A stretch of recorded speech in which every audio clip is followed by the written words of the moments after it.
Have you ever thought about what happens when something truly important, something we rely on every day, just stops working the way it should?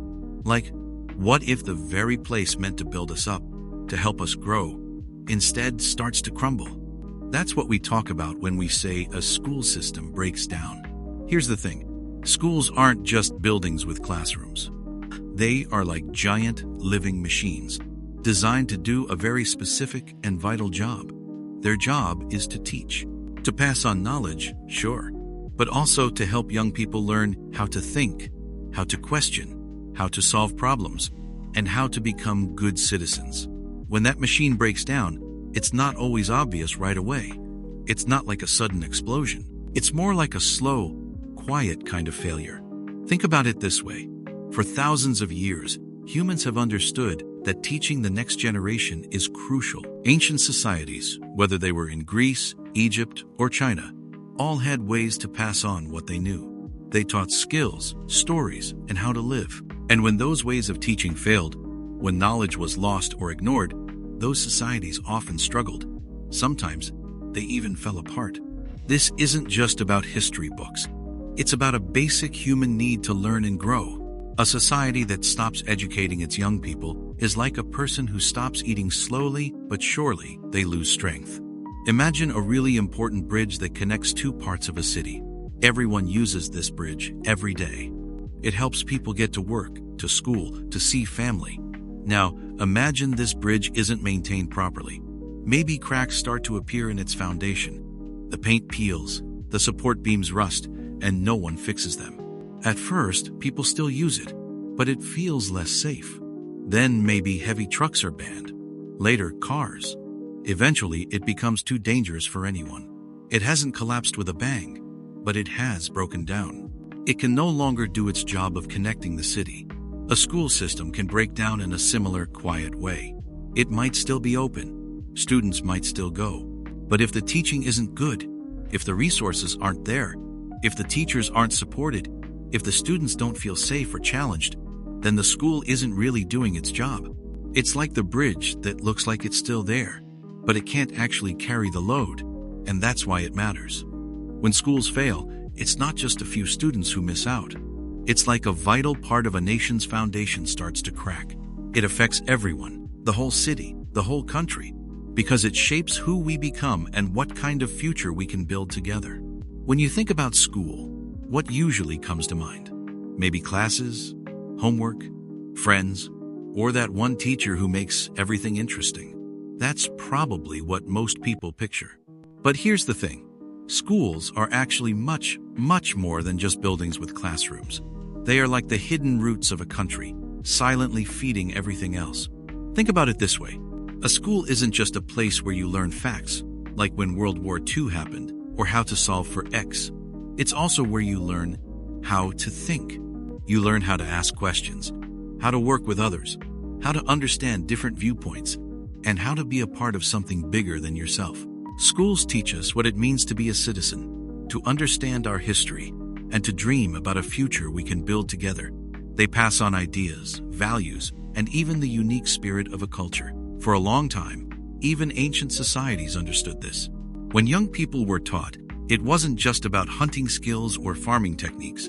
It was also about the stories of their people, the rules of their community, and the respect for their traditions.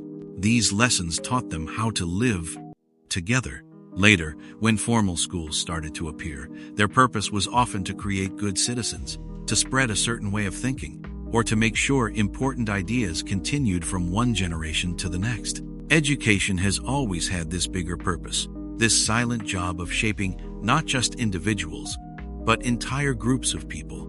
Let's use an analogy to make this clearer. Imagine a garden. You plant seeds, right? Those seeds are like the basic knowledge, math, science, history. But a garden needs more than just seeds to grow.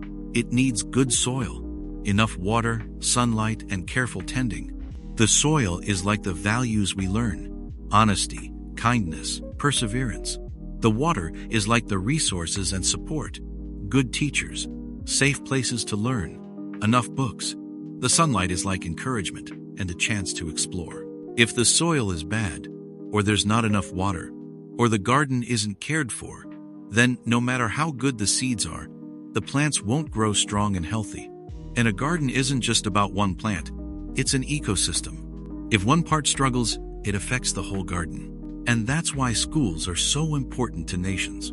When a school system fails, it's not just about students getting bad grades or not learning enough math.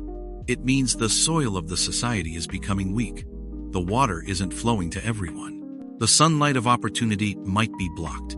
People aren't learning how to think critically, how to solve problems together, or how to contribute to their communities. They might not understand their shared history or the values that hold a nation together. This isn't a loud, sudden crash. It's a quiet crumbling, a slow fading of the very things that make a nation strong and able to move forward. The failure of a school system is truly a failure to prepare for tomorrow, and that quiet failure can echo for generations, shaping the destiny of an entire country. Have you ever wondered why we even have schools? Why do we spend so many years learning things that sometimes feel far away from our daily lives? It's not just about textbooks or tests. Education is really about understanding the world around you. It's about figuring out how things work, why people do what they do, and what truly matters. And it's about learning how to think for yourself, not just what to think. Think back, way back, to when humans first walked the earth. They didn't have schools like ours, but they had to learn.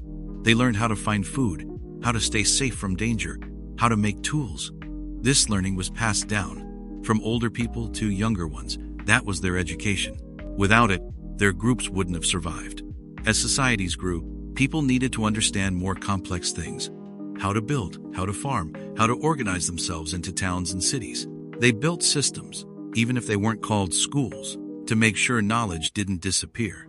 It was about survival, yes, but also about growth. It was about passing on not just facts, but ways of seeing the world, ways of solving problems. And this shared knowledge, this growing understanding, is what allowed them to build everything we see around us today. Imagine life is like a huge, complicated puzzle. When you're born, you only have a few pieces, maybe just the edges. But as you learn, you get more and more pieces. Science gives you pieces about how the universe works. History shows you pieces about how societies changed over time. English helps you understand how people share ideas and stories. Math gives you tools to measure and build. The more pieces you gather, the more you see the bigger picture.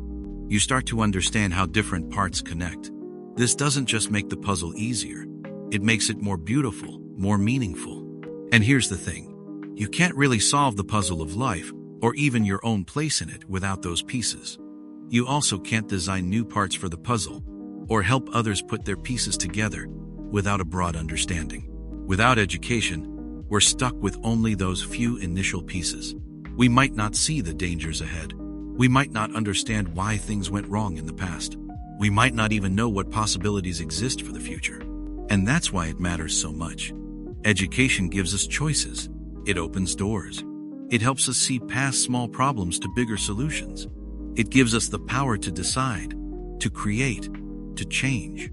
So, when we talk about education, we're not just talking about grades. We're talking about building a stronger mind. We're talking about finding our place in the world. We're talking about being able to help others and to make smart decisions for ourselves and our communities.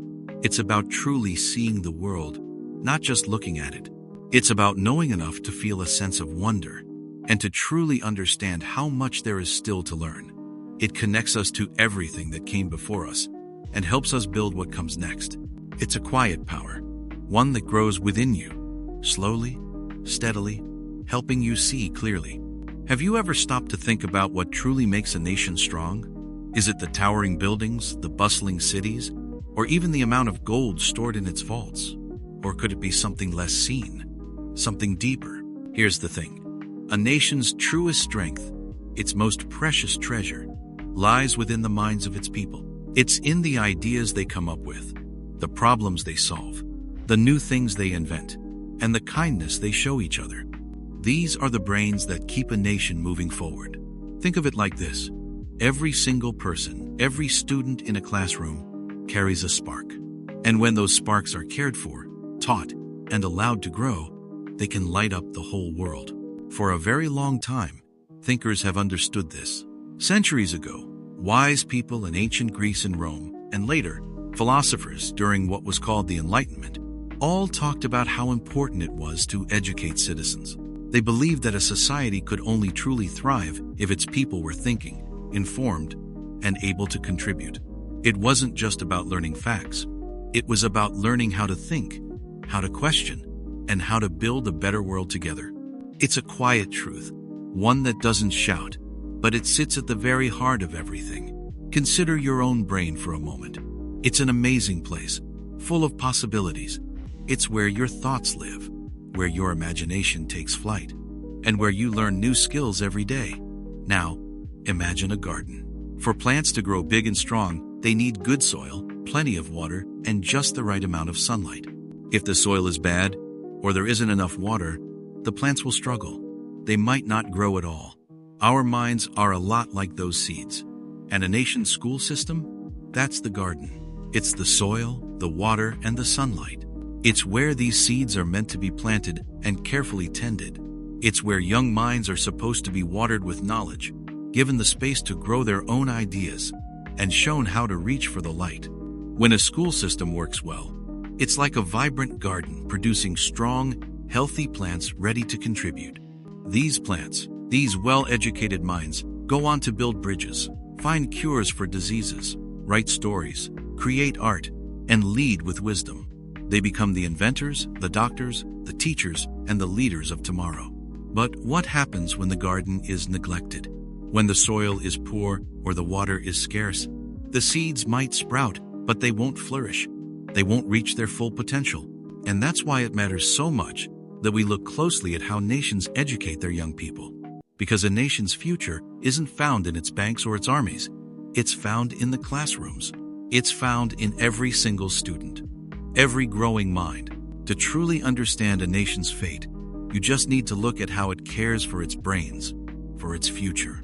Have you ever thought about what happens when something that should grow just stops? Not just for a moment, but truly stops. Imagine a tiny seed. It needs water, sunlight, and good soil to sprout and become a plant. If it stops getting those things, it doesn't just stay a seed forever. It withers. It dies. Learning is a lot like that. For people, for groups of people, even for whole countries. We often think of learning as something we do in school, with textbooks and tests. But it's much bigger than that. Learning is how we understand the world around us. It's how we figure out problems. It's how we get better at things, invent new ideas, and build new ways of living. So, what happens when this kind of learning stops? Not just for one person, but for everyone in a society? Here's the thing. Things don't stay the same.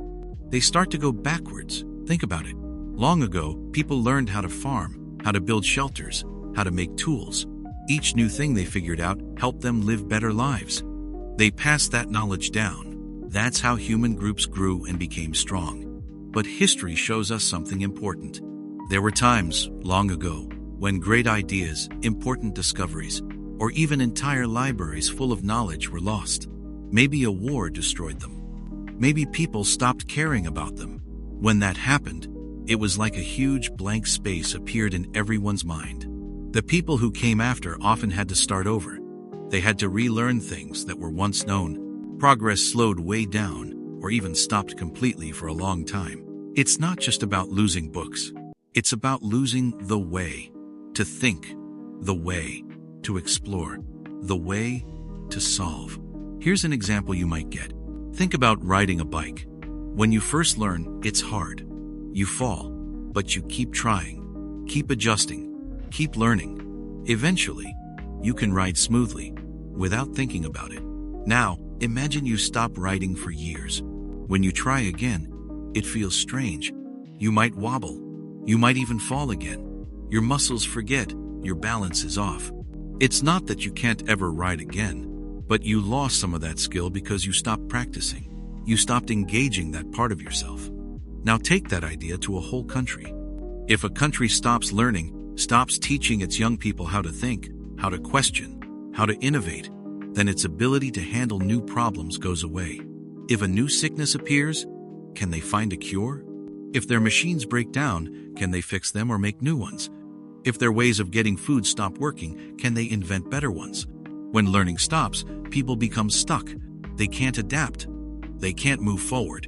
It's like a garden that no one tends. Weeds take over. The plants that need care wither. And eventually, the garden becomes just wild, unhelpful land. A society that stops learning doesn't just stand still. It slowly loses its ability to survive and thrive. It loses its future. The quiet understanding is that learning isn't just about school. It's about life itself. It's about being alive, growing, and reaching for what's next. It's a journey that should never truly end. Have you ever stopped to think about how one small thing can lead to many other things, like a chain reaction? Imagine dropping a single pebble into a calm pond. What happens? Little rings of water spread out from where the pebble landed. These rings grow bigger and bigger, moving across the entire surface of the water until they gently reach the edges. That's a ripple effect. It means an event, even a small one, creates consequences that spread far beyond its starting point, often touching things you wouldn't expect.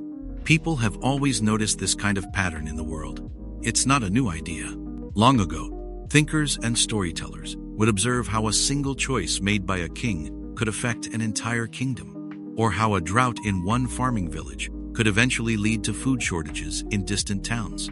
They understood that everything is connected, often in ways we can't see right away. It's just how life works. Actions have consequences, and those consequences have their own consequences, spreading out like those rings on the water. Now, let's think about this idea with something as important as school systems. What happens when schools aren't doing their job well? What if they don't give students the tools they need to learn, to think, to question, and to grow? It's not just about a few kids getting lower grades. That's just the first small splash. Here's the thing. When a school system fails, that first splash turns into bigger ripples. Think about a student who isn't learning to read properly. That's not just a problem for their English class. It means they'll struggle with history textbooks, with science experiments, with math word problems. Their frustration grows, and maybe they start to dislike school. Maybe they drop out. That's the first big ripple. But the effect doesn't stop there. If many students in a town or even a country aren't getting a good education, they struggle to find good jobs. They might not be able to contribute new ideas or innovations to their community. If people can't find work, or if the work they do pays very little, the local economy suffers. Businesses might not want to open there. Families struggle. This is the next, larger ripple spreading out. And then, these problems can deepen. When people feel hopeless or without opportunity, it can lead to other issues in society. Things like increased poverty, higher crime rates, and even a weakening of the very spirit of a community. People might lose trust in their leaders, or feel disconnected from each other. They might struggle to understand important issues, making it harder for a country to make good decisions about its future. These are the vast, silent ripples reaching the far edges of the pond, touching every aspect of a nation. It's a quiet truth, but a powerful one. The quality of a school system sends out ripples that eventually touch everyone. It shapes not just individual lives, but the very fabric of society, its strength, its wisdom, and its future. Thinking about this reminds us that education isn't just about school buildings or textbooks. It's about the deep, interconnected future we all share. Every child's chance to learn truly matters to everyone, because those lessons, or the lack of them, ripple through generations. Have you ever wondered how we know when something important is starting to go wrong? Not just in a small way, but in a way that could really matter for a lot of people. Imagine a school system, not just your school, but all the schools in an entire country. How do we spot the warning signs that it might be failing, even before it totally breaks down? Here's the thing. A school system is like a living, breathing thing. It's a huge network of people, ideas, and goals all working together. Teachers, students, parents, books, classrooms, lessons, they're all connected. When this big connected system is healthy, it helps young people grow, learn to think for themselves, and get ready for the future. But sometimes, slowly, quietly, things start to go wrong. It's not usually like a sudden earthquake or a big explosion. No. A failing system often shows subtle signs, like quiet whispers or dimming lights. For centuries, wise people have understood this. They knew that a community's future depends on how well it prepares its children. If the young people aren't learning to question, to create, to adapt, then the whole community is at risk. It's a really old idea, as old as human society itself. That's why it matters so much. Think about a plant you're trying to grow. Maybe it's a small potted plant on your windowsill. When it's healthy, its leaves are green and bright, reaching towards the light. It grows new shoots, and maybe even flowers. You can see it thriving. But what happens when the plant starts to fail? It doesn't just suddenly die. First, its leaves might start to droop just a little. Their color might fade, turning a dull yellow or brown around the edges. It stops growing new leaves. You might even see the soil drying out, or little spots appearing on the leaves. These are all small signs. Each one alone might not seem like a huge deal, but together, they tell you something is deeply wrong. And if you don't do something, the plant will eventually wither completely. A school system shows signs like that wilting plant. Maybe students stop asking questions, not because they know everything, but because they don't feel curious anymore, or they're afraid to be wrong.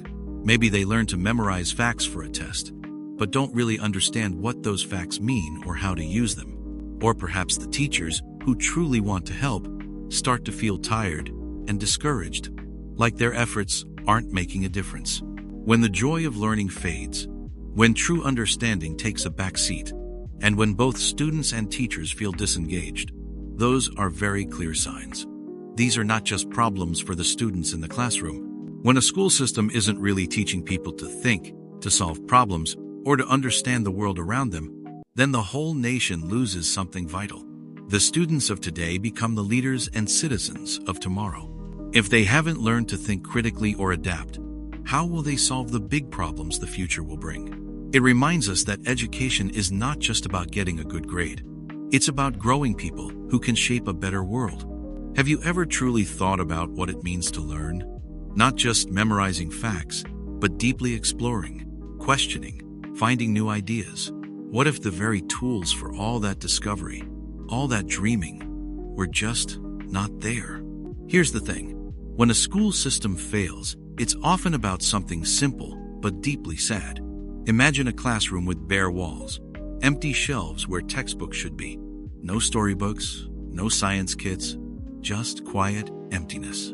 That's what not enough books can look like. It's not just books either. It means no computers, no labs, no art supplies, sometimes not even enough good pencils. It means no simple way to get new information, no new ideas flowing in. Without easy access to knowledge, it's incredibly hard for young minds to build a future. That's where the not enough hope comes in. Think about it this way. For thousands of years, knowledge was power, held by only a few. Scribes or rulers kept the keys to information. Then, the printing press changed everything. Books became cheaper, faster to make. Ideas spread like wildfire. People started reading and thinking for themselves. This led to new discoveries, new ways of understanding the world, and even new kinds of governments. Society learned that if everyone could learn, if knowledge was shared, amazing things could happen. But here's the problem. What if, even today, that basic access is still missing? What if the books, the tools for learning, are simply not there? Imagine you are a young plant, a tiny seedling. You have all this amazing potential inside, ready to grow into a strong tree. You are ready to reach for the sun. But what if there's no sun? What if there's no water, no good soil? You hold that promise. But without the basic things you need, light, water, nourishment, you can't grow. You might just wither away. That's a bit like a student with so much curiosity, so much brightness, but no books, no lessons, no resources. Their mind can't grow as it's meant to. Their potential starts to fade because there's nothing to feed it, nothing to help it bloom. So, when a school system lacks books and basic learning tools, it's not just about a shortage of paper. It's a deeper kind of shortage. It's a shortage of light for young minds. It's about dreams that never get the chance to take root or grow strong. It's about voices that never learn how to speak out, how to share their own ideas. A world without books, without easy access to learning, is a world where possibilities slowly shrink for too many. It's a quiet kind of loss, a slow dimming of human light.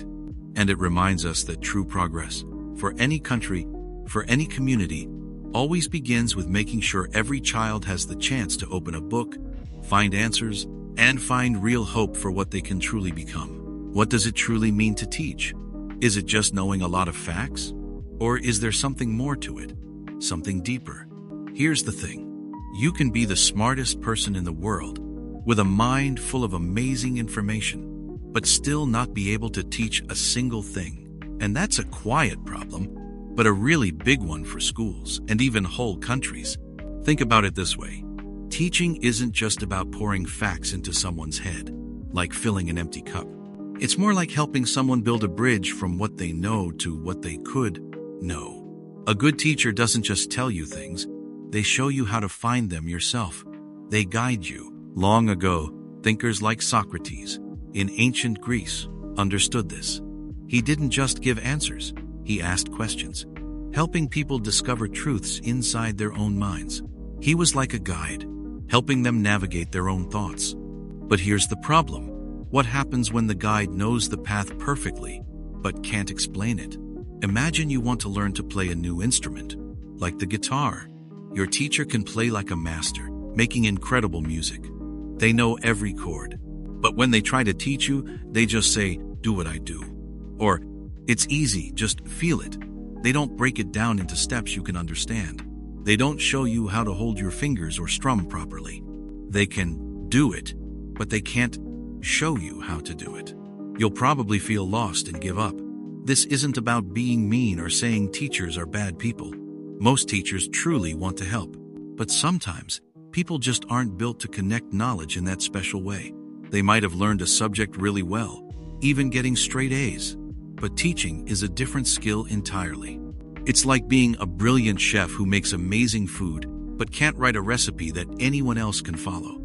Or a scientist who discovers something incredible but can't explain it so a regular person understands. When a teacher can't truly teach, students might sit in class, looking at a whiteboard, listening to words, but nothing clicks. The ideas stay out of reach. They don't understand why something matters or how to use it. This means they learn less, or they learn facts without deep understanding. And that's why it matters. Because when too many students graduate without truly learning, it weakens everything. It means fewer people can solve complex problems, fewer can invent new things, fewer can build a strong future. A nation's strength isn't just in its money or its armies, it's in the minds of its people. And if those minds aren't truly lit up by learning, then the nation dims, slowly, quietly, losing its way. Sometimes, the greatest lessons are lost not because no one knew them, but because no one could share them. Have you ever wondered why we spend so much time looking back? Why history matters, even when it feels like everything around us is new and changing faster than ever? Here's the thing. While our world moves quickly, some human truths stay the same. We learn from experience, and that goes for entire countries too. When we talk about school systems that failed nations, we're not just digging up old mistakes. We're actually looking for maps to a better future. Think of it like this. Nations are like really big, complicated ships sailing across time. Sometimes, these ships hit icebergs or sink in storms. When we study those shipwrecks, we learn about the flaws in their design, or the mistakes the crew made. We learn what not to do, and that's why it matters. The new world we live in has new challenges for sure. Things like technology, climate change, and global connections mean we face problems no one has seen before. But the ways humans learn, grow, and build societies, those basic ideas are ancient. For thousands of years, people have known that what you teach your young people shapes the future of your world. Ancient Greek thinkers, like Plato, believed that a good society started with good education. They weren't thinking about fancy degrees. They thought about teaching young people how to be wise, fair, and responsible citizens. If education failed, they believed the whole society would crumble. Not because of an enemy army, but from within. That's a deep idea, isn't it? It tells us that what happens in classrooms can affect the strength of a whole country. Here's an everyday example. Imagine you're trying to build a really tall tower out of building blocks. You try one way, and it wobbles and falls over. So, you don't just give up. You look at what went wrong. Maybe the base wasn't wide enough, or the blocks weren't locked together tightly. That first attempt, even though it failed, teaches you an old lesson about stability. Then, you use that lesson to build a stronger, better tower next time. You don't try the same wobbly design. You use what you learned to create something new and improved. Nations are the same way. When a school system stopped working, when it failed to prepare people, or when it taught the wrong things, it often led to big problems for that nation. Maybe it created people who couldn't think for themselves, or who couldn't work together, or who didn't understand how their society worked. By looking at these past failures, we gain wisdom. We see patterns. We see how important it is for education to teach critical thinking, creativity, and the ability to adapt. So, the lessons from these old stories aren't about pointing fingers, they're about empowerment. They show us that we have the power to choose a different path for our future. They remind us that education isn't just about getting a job or passing a test. It's about building a foundation for a healthy, wise, and strong society, one block at a time. And we, the learners of today, carry the responsibility and the hope of building that better world, guided by the wisdom of the past. Have you ever stopped to wonder, truly wonder, why schools exist? It seems like a simple question, right? We go to learn. But learning is just one piece of a much bigger puzzle. Think about it. A school isn't just a building where facts are shared. It's meant to be a place with a clear, strong reason for being. What if that reason, that deep purpose gets lost? For a long, long time, back when societies first started educating their young, the purpose was clear. In ancient Greece, people learned not just facts, but how to think, how to argue, and how to be good citizens. They wanted to build a society where people could reason and contribute. Fast forward to the Industrial Revolution, and suddenly, schools began to change. They started preparing people for factory jobs, teaching discipline, basic reading, and math. The purpose became about producing workers for a specific kind of economy. But here's the thing. What happens when the world changes, but schools don't? What happens when schools keep teaching the same old things, in the same old ways, without looking at the bigger picture of what a society really needs? It's like building a fantastic, sturdy car, but never deciding where it's supposed to go. You can have the best engine, the most comfortable seats, but if there's no destination, no map, and no reason for the journey, then what's the point? Imagine a big, powerful ship. It has a skilled captain, a smart crew, and all the latest navigation tools. Everyone on board knows how to operate the ship perfectly. They can hoist the sails, read the charts, and steer through any storm. But here's the problem. This ship has no destination. No one ever told the captain where to go or why they're sailing. So, they just drift. They learn incredible skills, but they don't apply them to any real goal. Their journey has no meaning beyond simply moving across the water. This is a bit like a school system that loses its purpose. Students might learn facts, pass tests, and even get good grades. But if they don't understand how this knowledge connects to their lives, to their future, or to the world around them, then the learning can feel empty. It can feel like sailing a ship without a port in mind. A school system without a real purpose doesn't just confuse students, it can hurt a whole nation. If the next generation isn't prepared for the challenges and opportunities of their time, if they don't understand their role in making society better, then that society can start to drift, just like our ship. When schools forget their deeper reason for existing, they stop being places of true growth and become more like holding pens or places of busy work. The true power of education comes from a clear, strong purpose, a reason for every lesson learned, every skill gained, leading somewhere important. And that's why it matters. Have you ever looked around your classroom and wondered why some kids seem to just get it easily, while others struggle, even if they try really hard? Or why some students just disappear from school altogether? It's a tough question, and the answer isn't simple. It's not usually about how smart someone is. It's often about something much deeper than that. When we talk about kids getting left behind in school systems, we're not just talking about failing a test. It means a student isn't getting the chance to learn, grow, and reach their full potential. They might feel invisible, or like school just isn't for them. And sometimes, they're right. The school system itself might not be built to help them. Think about it this way. For a long time, across history, societies have tried to educate their young people.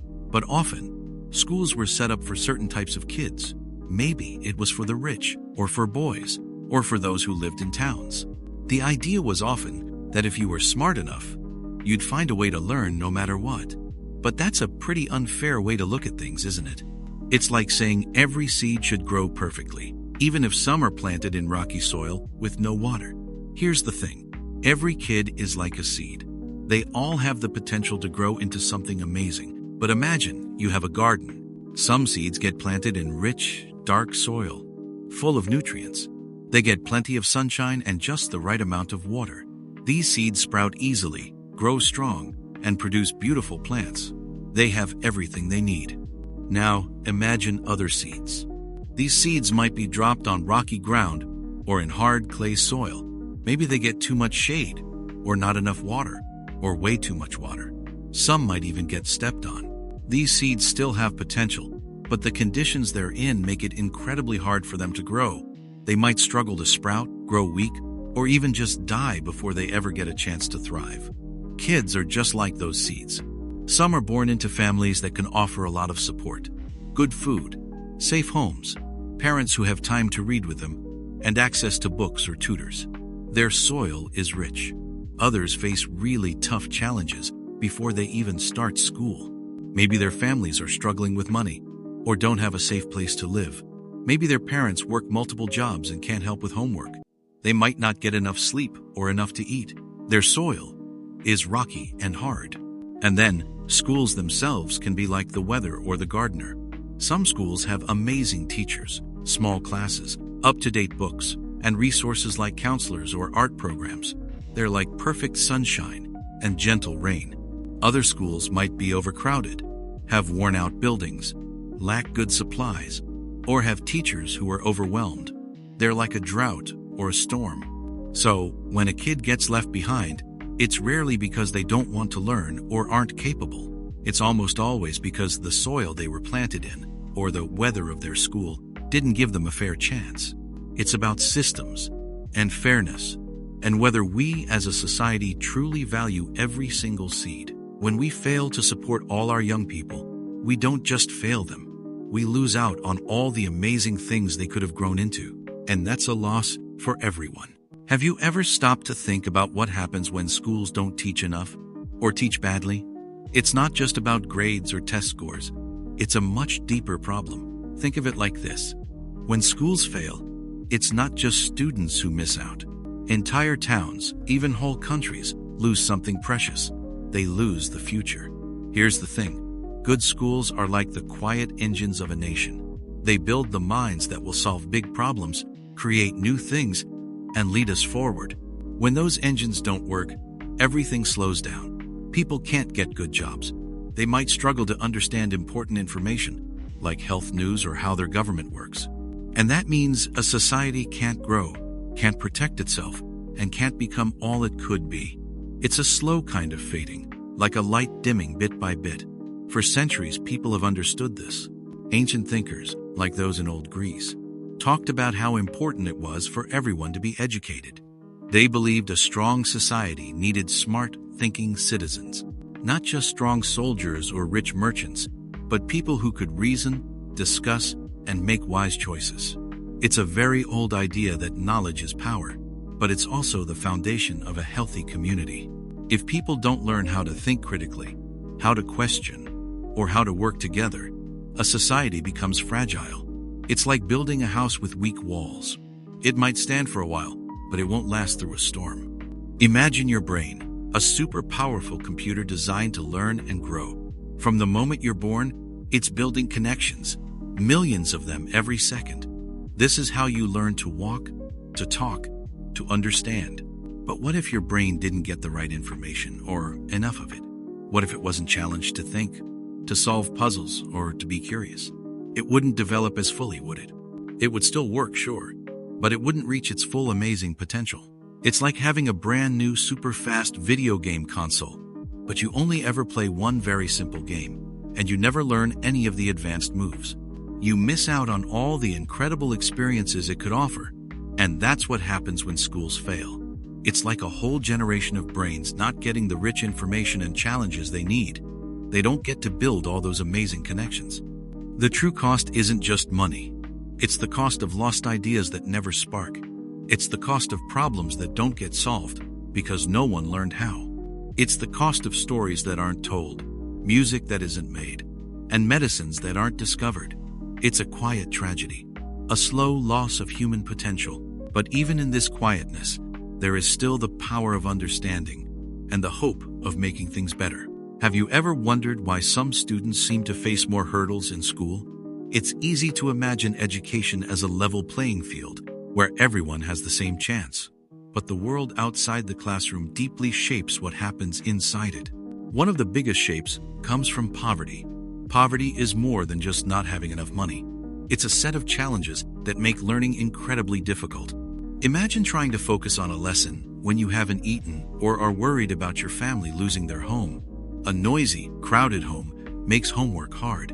Parents working multiple jobs just to survive might not have time or energy to help with school. Simple things like school supplies, warm clothes, or internet for assignments become huge obstacles. These daily struggles create constant stress, affecting a student's ability to focus and truly engage with learning. This idea that surroundings affect learning isn't new. For thousands of years, thinkers have seen how social class and wealth shaped who got educated. For much of history, school was mostly for the rich. Only children of kings or wealthy merchants received lessons. Education was a privilege, not a basic right. Even philosophers like Plato in ancient Greece argued for some public education, but it was often about training leaders. The idea that every single person deserves a good education, no matter their family's money, is actually quite new in history. It's a modern ideal we've set. But even with this goal, the real world often makes it hard. The simple truth is, money gives options. No money means fewer options, especially for learning. Think of two young trees planted side by side. One is in rich, fertile soil, gets plenty of water, and is protected from harsh winds. The other is in dry, rocky ground, barely gets water, and faces every storm. Both are trees with potential to grow, but the tree in the good environment will likely grow taller, stronger, and bear more fruit.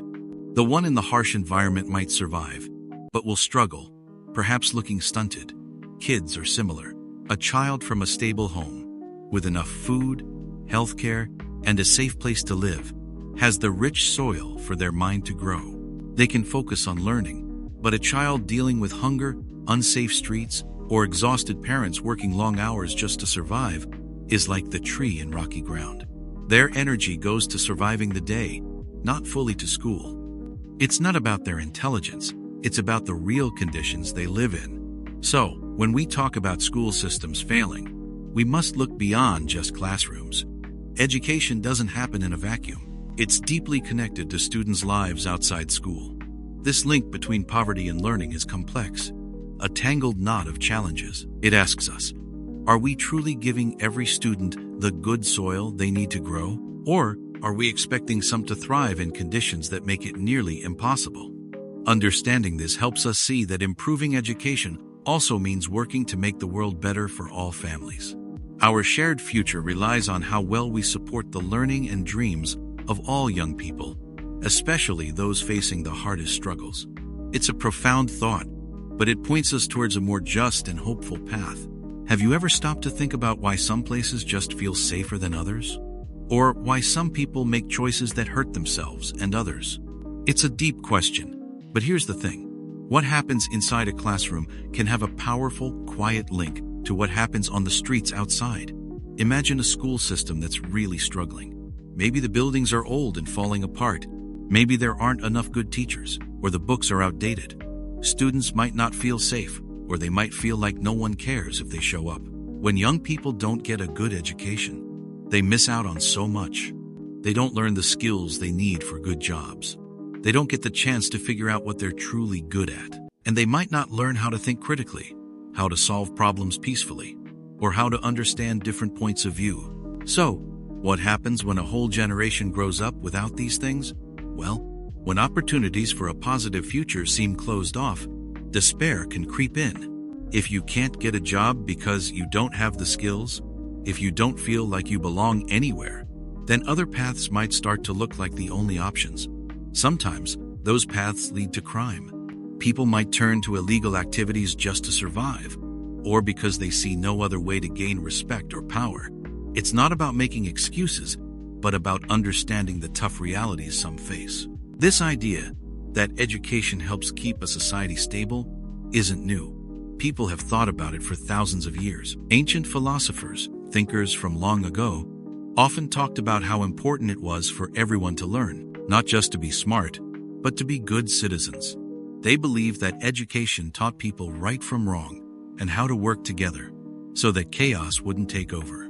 They understood that if people are uneducated, it's harder to build a fair and peaceful community. They knew that a mind that learns tends to seek solutions, not just problems.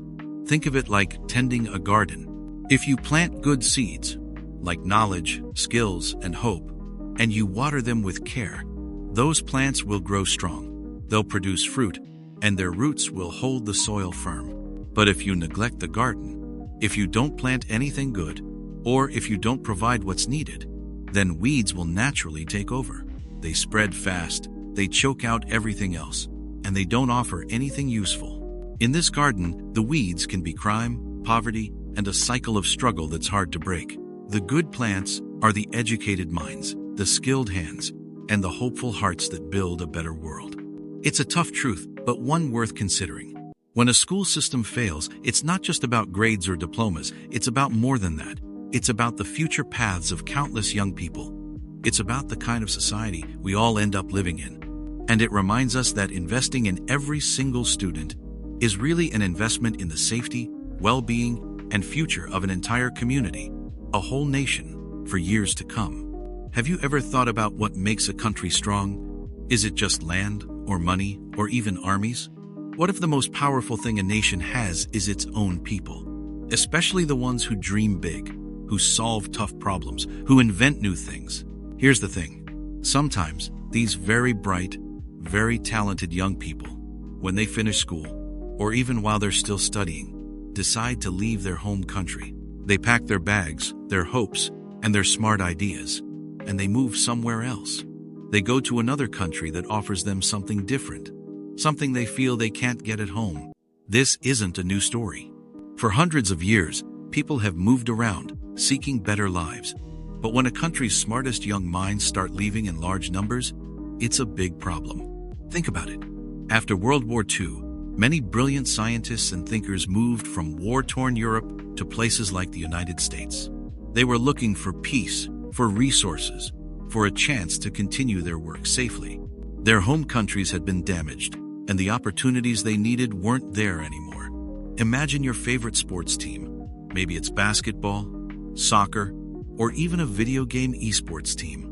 What if, year after year, your team's most talented players, the ones who always score the winning points or come up with the clever strategies, suddenly decided to leave? They didn't get traded. They just chose to go play for other teams in other cities or even other countries. Your team would struggle, right?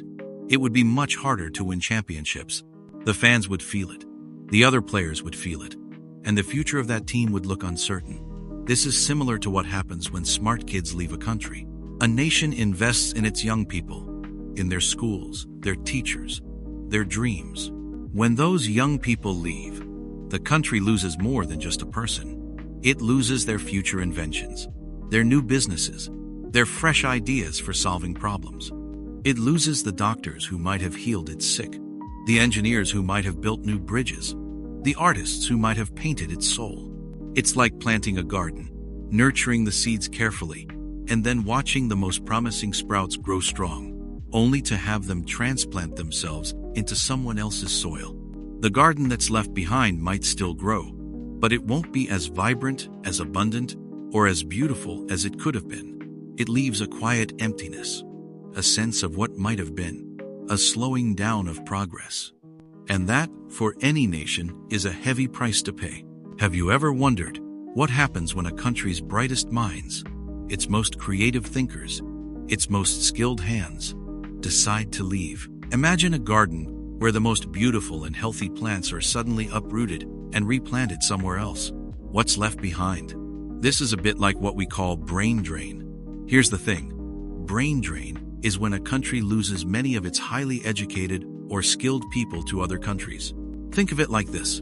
A nation spends years, maybe even generations, educating its young people. They go to school, they study hard, they learn to solve tough problems, to invent new things, to heal the sick, or to build amazing structures. They become doctors, scientists, engineers, artists, and teachers. These are the people who could help their own country grow, create new jobs, and make life better for everyone. But then, for various reasons, many of them pack their bags and move to a different country. Why does this happen? Sometimes it's about finding better opportunities. Maybe there aren't enough good jobs for them back home, or the pay is much lower. Sometimes it's about wanting to learn even more, and there are better universities or research labs in another country. Other times, it's about safety or freedom. If a country is struggling with conflict, or if people don't feel free to speak their minds, those with options might look elsewhere. This isn't a new problem. People have always moved around the world seeking better lives. In ancient times, scholars would travel great distances to learn in famous libraries, like the one in Alexandria. Philosophers would move to places where they could freely share their ideas. It's a natural human desire to seek what's best for yourself and your family. But here's the problem for the country they leave behind. Think of a local sports team, like your school's basketball team. Imagine if your team spent years training its best players, teaching them all the moves, helping them become superstars.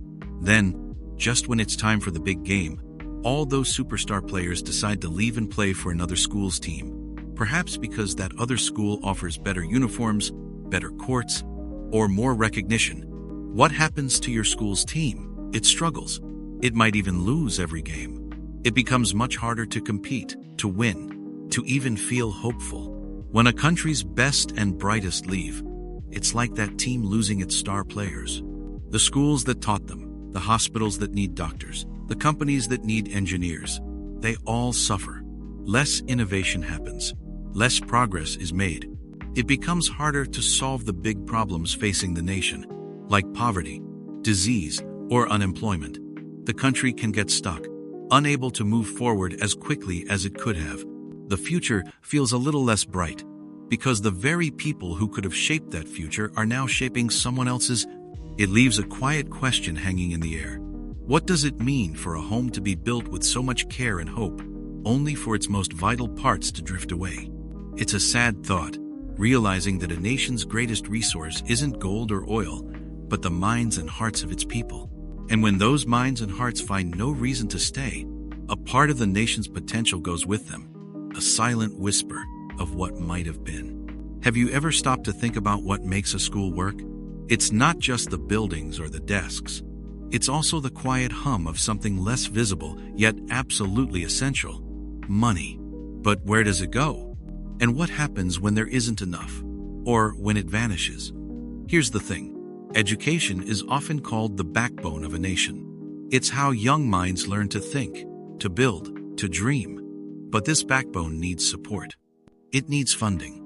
Money pays for the teachers who guide us, the books we read, the computers we learn on, even the lights in the classroom in the heat in winter.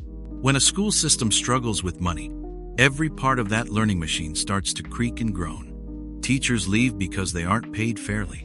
Classrooms become overcrowded because there aren't enough buildings or staff. Learning materials are old or non-existent. Think about it like this. Imagine you're playing a massive, multiplayer video game. Your character needs to level up, gain new skills, and get better gear to succeed in the game's world. Money in this game lets you buy those upgrades. Now, imagine a whole nation is playing this game, and its players are its students. If the national treasury, the game's bank, doesn't give enough money for student upgrades for good teachers, modern tools, and safe learning spaces, then those student characters can't level up. They can't get stronger or smarter. They become weaker players in the global game. And eventually, the whole nation, the whole team starts to fall behind. Throughout history, leaders have argued about where a nation's wealth should go. Should it be for grand palaces, powerful armies, or vast monuments? Or should it be for the minds of its people? Time and again, the wisest leaders understood that true power isn't just in weapons or gold. It's in the ability of a society to think, to create, to innovate, and that comes from education. But putting money into education isn't always glamorous. It's a long-term investment, one that doesn't show flashy results overnight. It's easy for money to get lost, or for those in power to decide it's better spent elsewhere, on things that seem more immediate or more impressive. Or even worse, the money meant for schools can simply disappear into the wrong pockets. When money that should have gone to schools is stolen or mismanaged, it's like draining the lifeblood from a growing plant. The plant wilts. It can't produce fruit or flowers. A nation's future, its students, are those plants. When they don't get the nourishment they need from a well-funded education, their potential withers, dreams shrink, opportunities vanish, and the quiet suffering of unfulfilled lives echoes through generations. So, the question of where's the money isn't just about numbers on a page. It's about the very heart of a nation. It's about choices. It's about understanding that every dollar denied to a school is a dollar taken from a child's future, a community's growth, and ultimately, a nation's chance to truly thrive. It shows us that what a society values most is not always what it says, but where its money actually goes. Have you ever wondered what happens when the very place meant to help you grow starts to crumble from the inside? Imagine a school, not just any school, but one that is supposed to guide a nation's young people. What if, quietly, without anyone shouting, things start to go wrong? We often talk about the big, loud problems in the world, but sometimes the most damaging issues are the ones that whisper. Here, we're talking about corruption in school systems. It's not always about stolen money, though that can happen. It's more often about fairness being bent, rules being ignored for some people, or decisions being made for selfish reasons instead of what's best for students. It's like a tiny crack in the foundation of a building. At first, you barely notice it, but over time, if left alone, that small crack can let in water, weaken the whole structure, and make the building unsafe. Think about it this way. A school system is like a complicated machine. It has many parts, all working together. Teachers, principals, administrators, even the people who set the budgets and make the rules. When one part starts to act unfairly, or when someone in charge uses their power for their own gain, it affects everything else. For example, a principal might hire their unqualified friend over someone truly excellent just because they know them. Or someone might accept a gift to get their child into a better program, even if other kids are more deserving. Maybe school supplies meant for students end up missing, or a new sports field gets built in a strange place because someone in power owns the land nearby. This isn't a new problem. Humans have wrestled with fairness and power for thousands of years. Ancient philosophers, like Plato, worried about what happens when people in charge don't act for the good of everyone. They understood that when a system, whether it's a government or a school, loses its honesty, it also loses the trust of the people it serves. And that's really the core of it, trust. When students or parents feel like the system isn't fair, they lose faith in it. It's a bit like a team project in class. Imagine your group needs to build something, and everyone has a job. But then one person, who perhaps has a little more influence, decides to change the rules so their part is easier, or they get all the credit, even if they didn't do the work. The project might still get done, but the quality suffers, and the rest of the team feels used. They learn not to trust that person. Eventually, the whole team spirit breaks down. And that's what happens in a school system. When corruption, big or small, takes root, it quietly eats away at the idea of equal opportunity. It makes some students feel like no matter how hard they work, the system is rigged. It makes teachers feel unsupported. It makes parents wonder if their children will truly get the education they deserve. A school should be a place where potential is nurtured, where every student has a fair shot. But when the hallways whisper with unfairness, the promise of education for an entire nation can slowly fade away. And that's why it matters. Have you ever thought about what happens when someone cheats?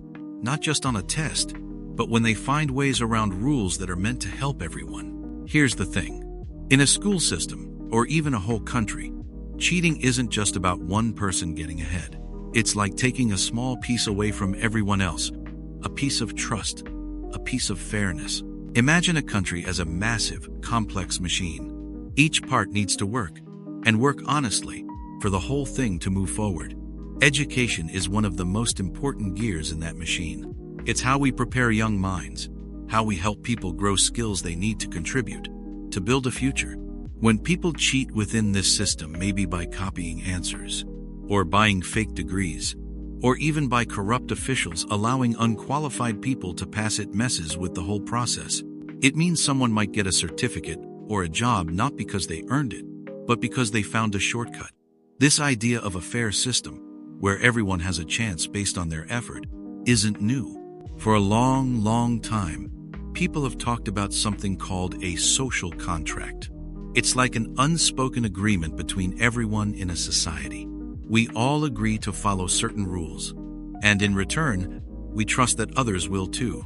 We do this because it makes life better, safer, and fairer for everyone. When cheating happens, that contract is broken. The trust starts to crumble. Think of it this way. Imagine you're building a big, important bridge with your classmates for a project. Everyone has a specific job. One person is supposed to test the strength of the steel, another is mixing the concrete, and someone else is checking the blueprints. But what if the person testing the steel just says it's strong without actually doing the tests?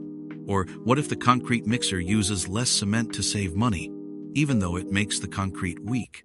The bridge might look fine at first, but it's weak inside. Eventually, it will fail, and everyone who depends on that bridge will be in danger.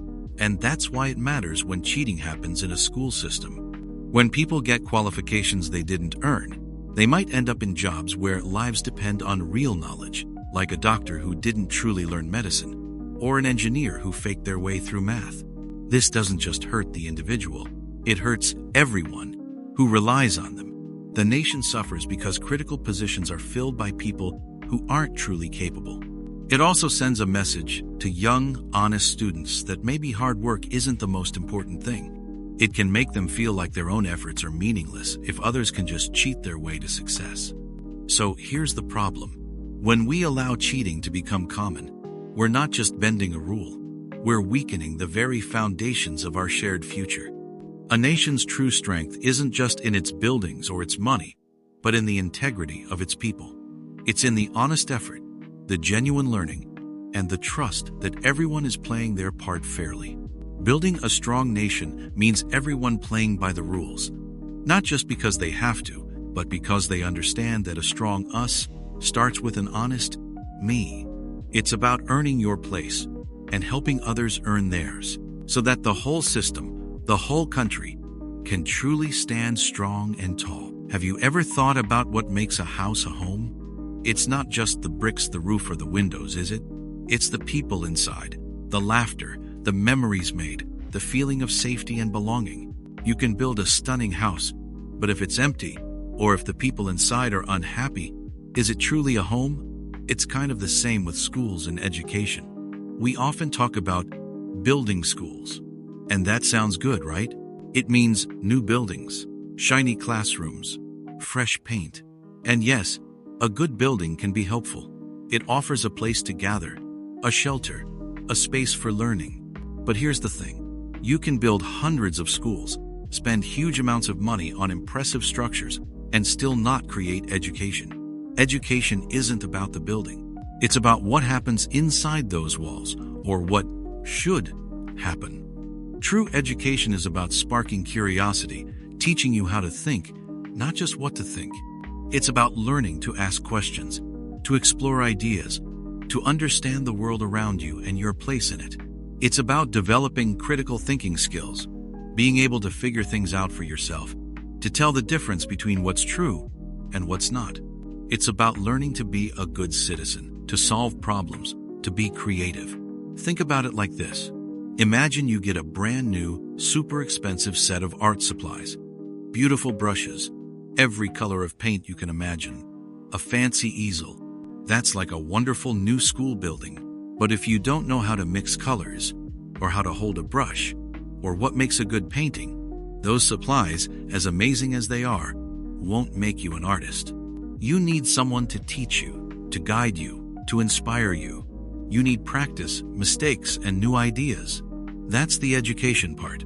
For a long time, across history, people have understood that learning is more than just memorizing facts or sitting in a room. Ancient Greek thinkers, for example, talked about education as a way to build character and prepare people for life in society, not just for a job. They believed it was about understanding yourself and the world deeply. They wanted people to be wise, not just smart. So, they gathered in public spaces, under trees, or in simple halls to discuss big ideas, to question everything. The building wasn't the main point. The conversation, the thinking, the challenge, that was the education. Sometimes, leaders and governments build schools because it looks good. It shows they are doing something. They can cut ribbons, take pictures, and say, "Look, we built a school." But if the teachers aren't well trained, or if they don't have good materials, or if the lessons are boring and don't make you think, then all those beautiful buildings are just empty shells. They're like a fancy car without an engine, or a library full of books that no one ever opens. And that's why it matters so much. A nation can invest in physical structures, in classrooms and gymnasiums, but if it forgets to invest in the heart of education, the teaching, the thinking, the nurturing of young minds, then those buildings stand as monuments to a missed opportunity. They become places where attendance happens, but true growth might not.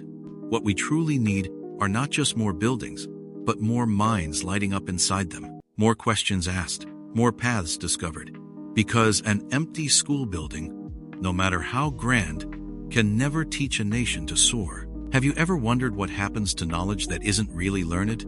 Not just forgotten, but never truly understood in the first place? It's like a whisper that never quite becomes a sound, or a shadow that follows you, but you can't quite see its shape. We call this the ghost of failed learning. This isn't about failing a test. It's much deeper. It's about what happens when school systems, for many different reasons, don't help students truly grasp important ideas. It's when people go through the motions, maybe memorize facts, but the core understanding, the real meaning, just isn't there. And here's the thing. That missing understanding doesn't just disappear, it lingers. It becomes a kind of ghost in the world, affecting things long after. Think about it. For thousands of years, people have known how important true understanding is. Ancient thinkers, like the Greek philosophers, talked about wisdom, not just knowing facts, but knowing why things are the way they are and how they connect. They believed a society couldn't truly grow or be fair if its people didn't seek deep understanding. When people don't learn how to think critically, how to solve problems, or even how to understand their own past, those gaps leave big holes. And sometimes, over time, those small holes can become giant cracks in the foundations of a whole country. Here's what I found. Imagine you're trying to build a complex Lego castle. You have all the bricks, and you even have the instructions. But instead of reading each step carefully and understanding why each piece goes where it does, you just quickly snap bricks together, hoping it looks right. You might even finish it, and from a distance, it looks like a castle. But then, one day, someone touches it, or a slight breeze comes by, and parts of it crumble. Why? Because the core structure wasn't really understood when you built it. You didn't learn the engineering, the stability, the connections. The failed learning in building that castle means it's weak. It might look okay on the outside, but it can't stand up to real life. This is how it works with learning for a whole nation. If generations of students learn facts, but don't learn how to think about those facts, or how to use them, then the country they build can become fragile. If they don't learn to understand different viewpoints, or the lessons of history, they might repeat old mistakes.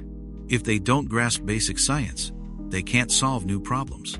And if they don't really get how their government works, they might not make good choices about who leads them. That ghost of missing knowledge just keeps causing problems. Quietly, slowly, sometimes for hundreds of years. It's like a silence where a question should be, or a blank space where a great idea could have bloomed.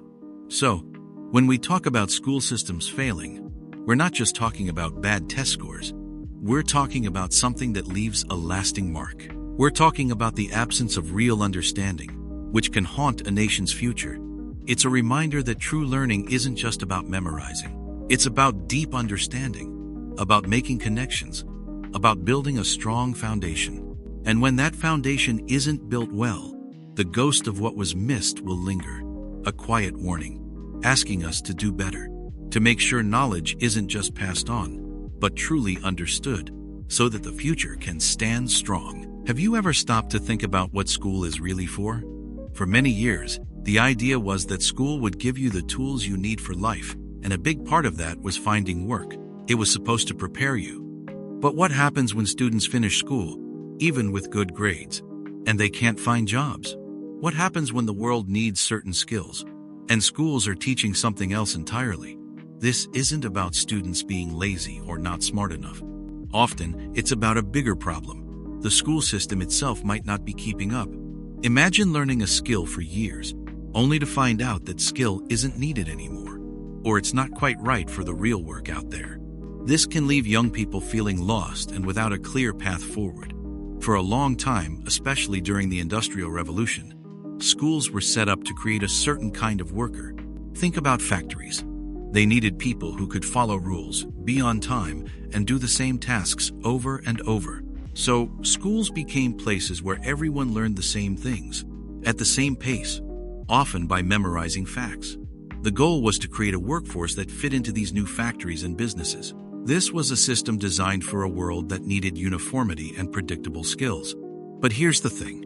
The world has changed so much since then. Today's jobs often need creativity, how to solve problems, how to work in teams, and how to think deeply about complex ideas. They need people who can adapt and learn new things quickly. Many school systems, though, got stuck in the old ways. They kept teaching for a world that doesn't really exist anymore. They might focus heavily on memorizing dates or formulas, but not on how to apply that knowledge in new, creative ways. Think about a baker who learns only from old, dusty cookbooks. She knows all the recipes by heart, every ingredient, every step listed on the page. But her training never included using a modern oven, or adjusting for different types of flour, or dealing with a busy kitchen during a rush. When she tries to get a job at a busy, modern bakery, she knows a lot about baking, but she can't actually do the job efficiently or creatively in the real world. Her knowledge is perfect for the past, but not for the present. That's a bit like what happens when schools teach for an outdated reality. It's a quiet kind of sadness when bright, hopeful students finish their education and find that the doors to opportunity are closed because their schooling didn't give them the right keys.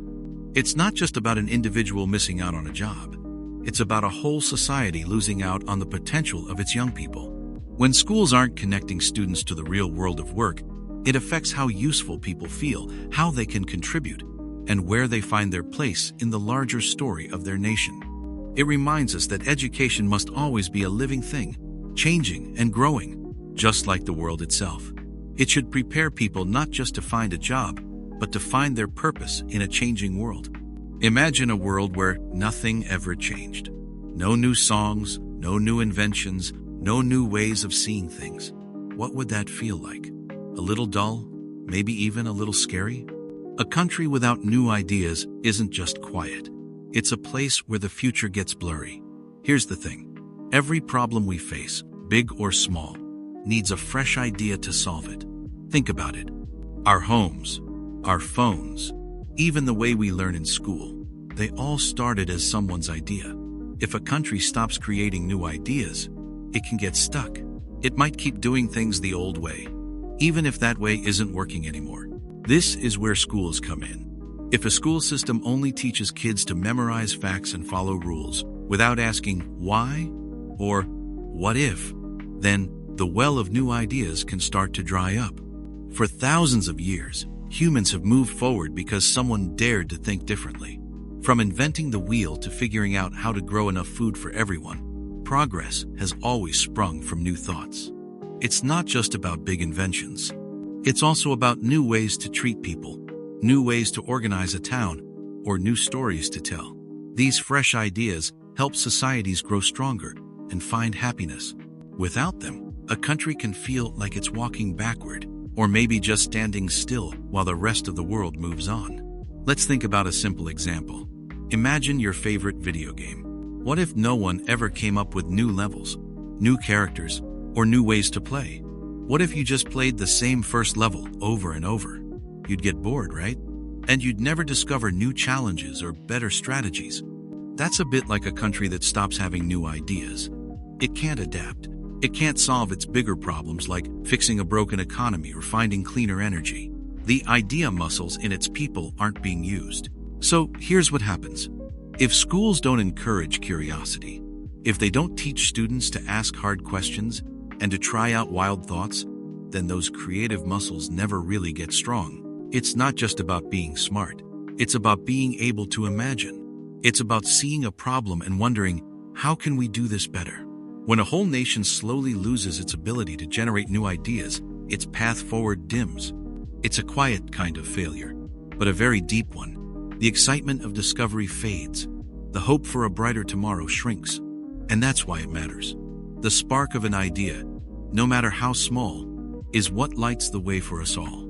It reminds us that tomorrow can always be different, always be better, if we just keep thinking. Have you ever wondered why some things seem so hard to change? Why do we sometimes keep doing things a certain way, even when we know there might be a better, newer path? It's a deep question. And it applies not just to us as individuals, but to whole systems, like school systems, too. Here's the thing about habits. They're powerful. They help us get through our day without thinking too much. Brushing your teeth, walking to class a certain way. These are good habits. But imagine if an old habit, one that once worked well, starts to cause problems. What if that habit is so built into a system that it becomes almost impossible to move away from it? Think of it like this. For a long time, people believed the earth was flat. It was a common idea, a habit of thinking that was passed down. It made sense in a way if you didn't travel far. But then, new discoveries, new observations showed the world was actually round. Changing that old habit of thought was incredibly hard for many people. It wasn't just about learning a new fact. It was about letting go of a whole way of understanding the world. Old ideas, even if wrong, can hold a powerful grip. Ancient thinkers, even thousands of years ago, understood this. They saw how societies struggled to let go of old traditions, old ways of doing things, even when those ways were no longer serving people well. It's like a very old road that was perfect for horses and buggies. It twists and turns, it avoids hills, and it goes through little villages. But then cars are invented, and that old, winding road becomes a problem. It's slow, it's dangerous, and it doesn't go where people need to go quickly anymore. Building a new, straighter road takes effort. It takes money, planning, and the courage to tear down parts of the old path. But sticking to the old road, just because it's always been there, just because it's comfortable, means everyone travels slower, everyone is less safe, and progress gets held back. So, here's what happens in school systems. Sometimes, the roads they use for learning, the habits of teaching, were built for a different time. Maybe they were great for a world where information was scarce, and you had to memorize everything. But our world now is bursting with information. We need to learn how to find it, how to question it, how to think for ourselves, and how to work with others. When a school system clings to outdated habits like focusing only on rote memorization or strict, uncreative methods, it's like forcing students to drive modern cars on that old, winding buggy path. Young minds are eager and capable, full of potential. But if the system around them is stuck in old ways, those young minds might not get the chance to learn the skills they truly need. They might become frustrated, disengaged, or simply fall behind what the world demands.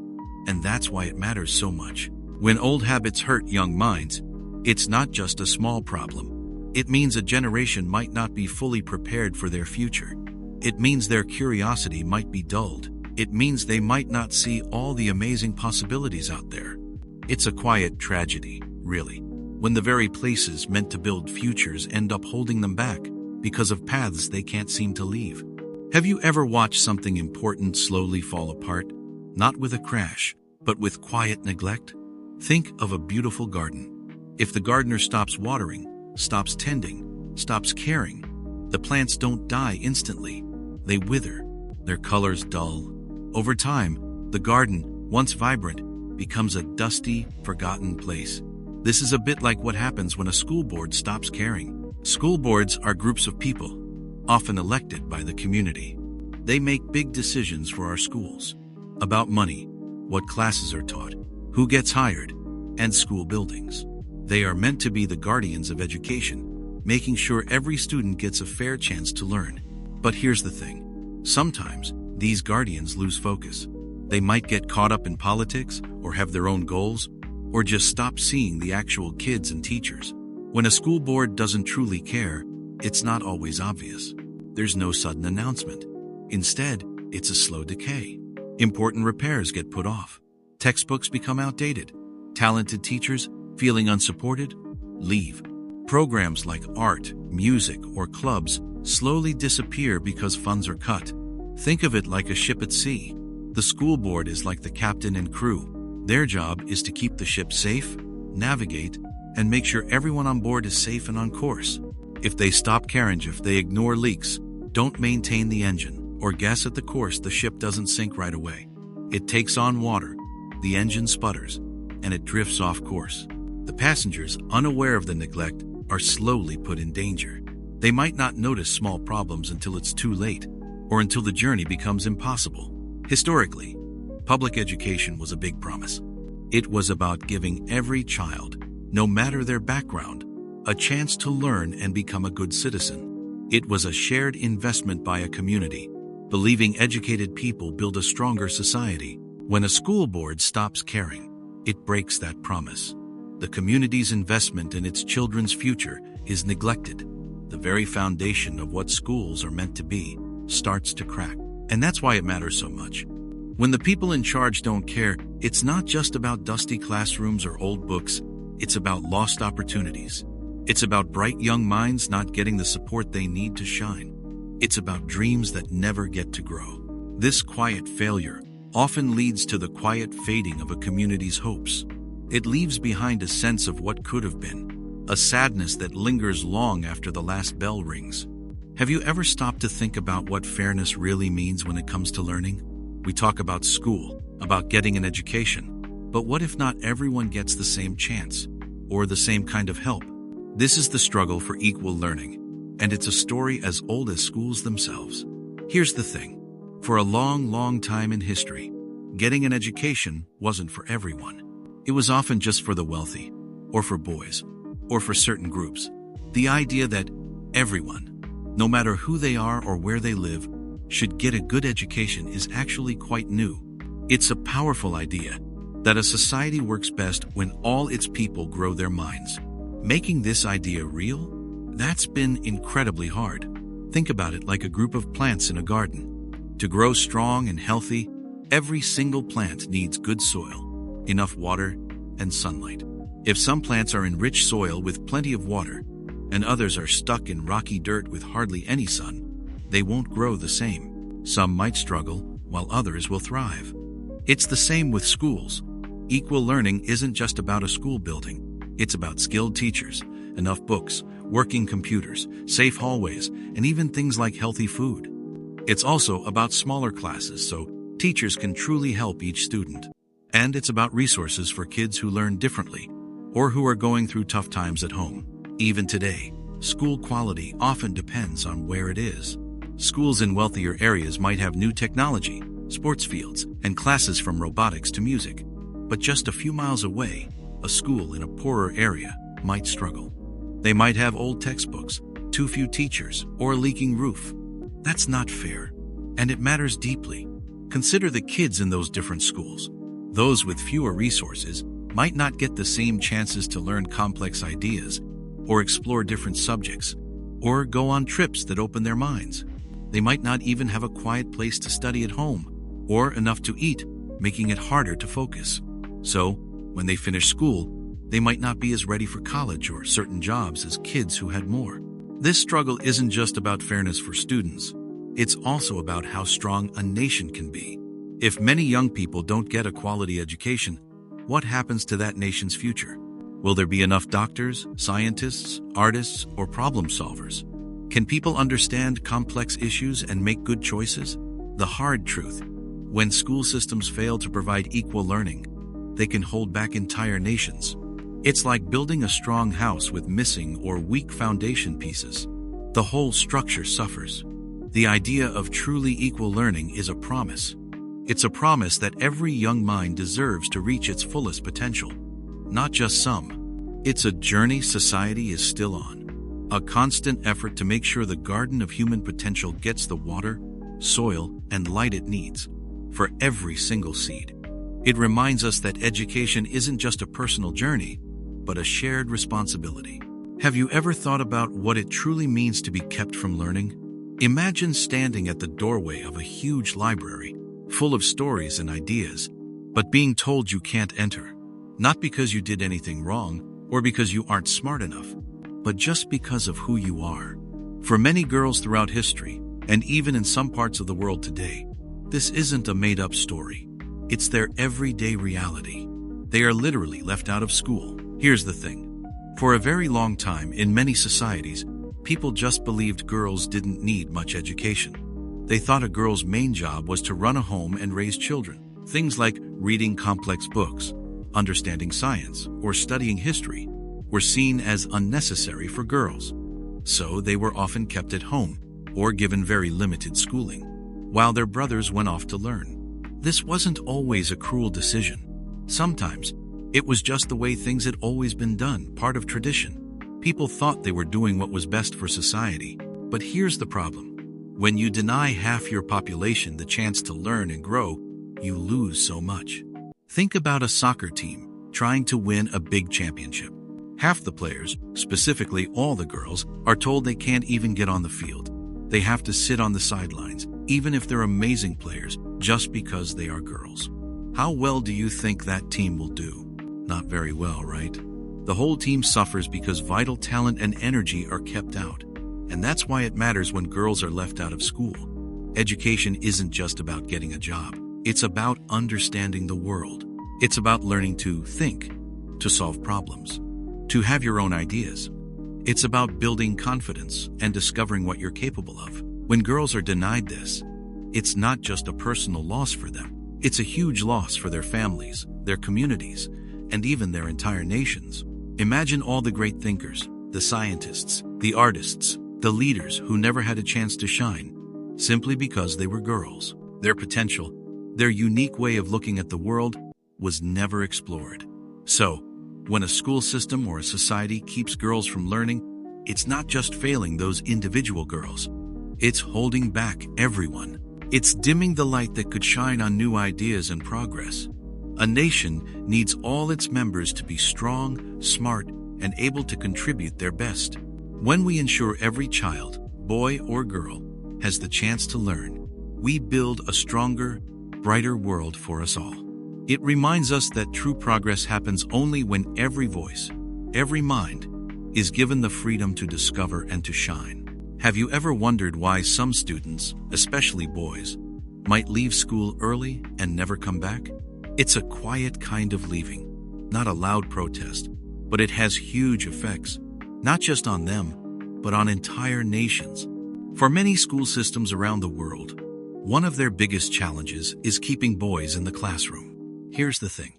When we talk about boys who drop out, we mean young men who don't finish their education.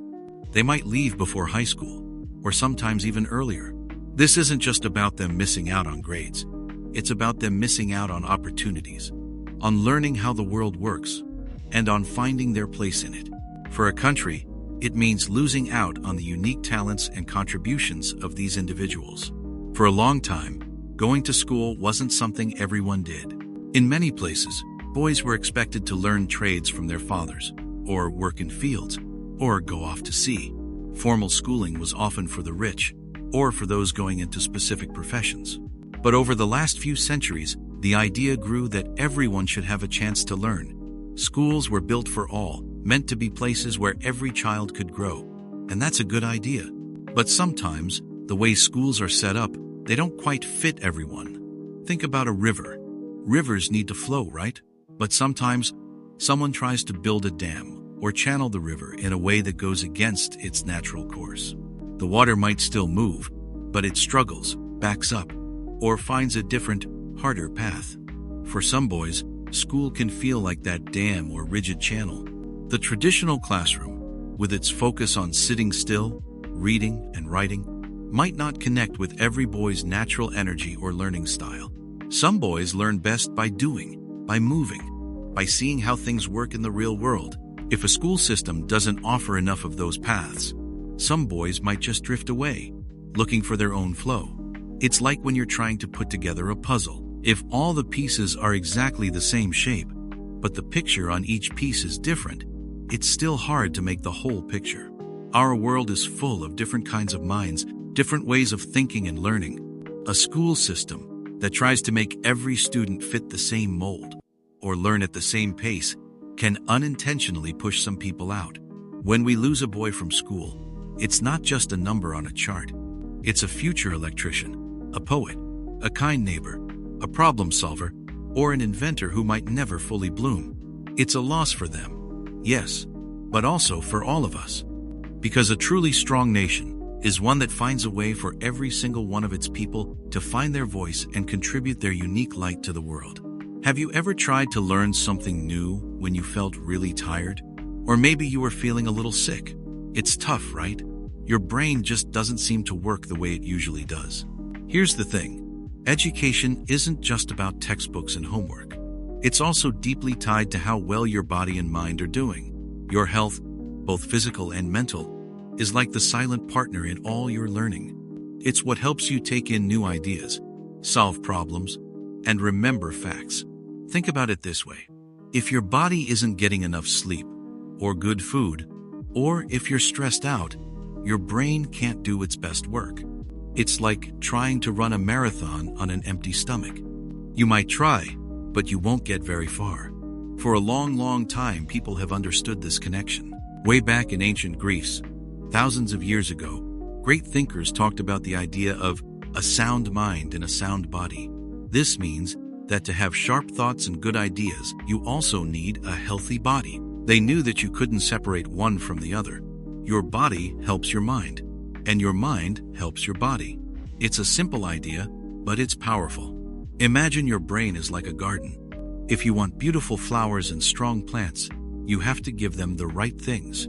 You give them clean water, good soil, and enough sunlight. If the plants don't get these things, they start to wilt and struggle. They can't grow to their full potential. Your brain works kind of like that garden. It needs good food to fuel its cells. It needs enough sleep so it can rest and organize all the information you learn during the day. And it needs calm, peaceful moments away from stress, so it can focus when it's time to learn. When students don't have these basic things, enough food, safe places to rest, or help when they feel overwhelmed, it makes learning so much harder. You can have the best teachers and the newest books, but if a student is hungry, or constantly worried, or hasn't slept, their brain simply can't absorb information. It's too busy dealing with the basic needs of survival. This isn't just a problem for one student. When many students in a school system, or even an entire country, struggle with their health, it stops a whole generation from reaching its full potential. And that's why it matters for nations. A country's future depends on its young people, on their ideas, and on their ability to solve problems. If school systems ignore the health of their students, they are not just failing individuals, they are quietly failing their own future. Because true education isn't just about passing tests. It's about growing strong, thoughtful people who are ready to build a better world. And you can only do that when your mind and body are cared for, ready for the journey ahead. Have you ever stopped to think about what happens to schools, to classrooms, to the very idea of learning when a country falls into war? It's a question that brings a heavy quiet. When bombs fall, or soldiers march, it's not just buildings that crumble. Sometimes, the first thing to break is the school bell. Imagine your own school. The busy hallways, the buzzing classrooms, The feeling of opening a textbook or talking with your friends at lunch. Now, picture it suddenly empty. Not for summer break or a snow day, but because the world outside has become too dangerous. This is what war zones and empty desks means. It's about places where children can't go to school anymore, not because they don't want to, but because they can't. The desks sit there, maybe covered in dust, waiting for students who might never come back. Or perhaps the school building itself is gone, a pile of rubble where laughter and lessons once echoed. Throughout history, wars have always hit education hard. It's a pattern we see again and again. Think about it.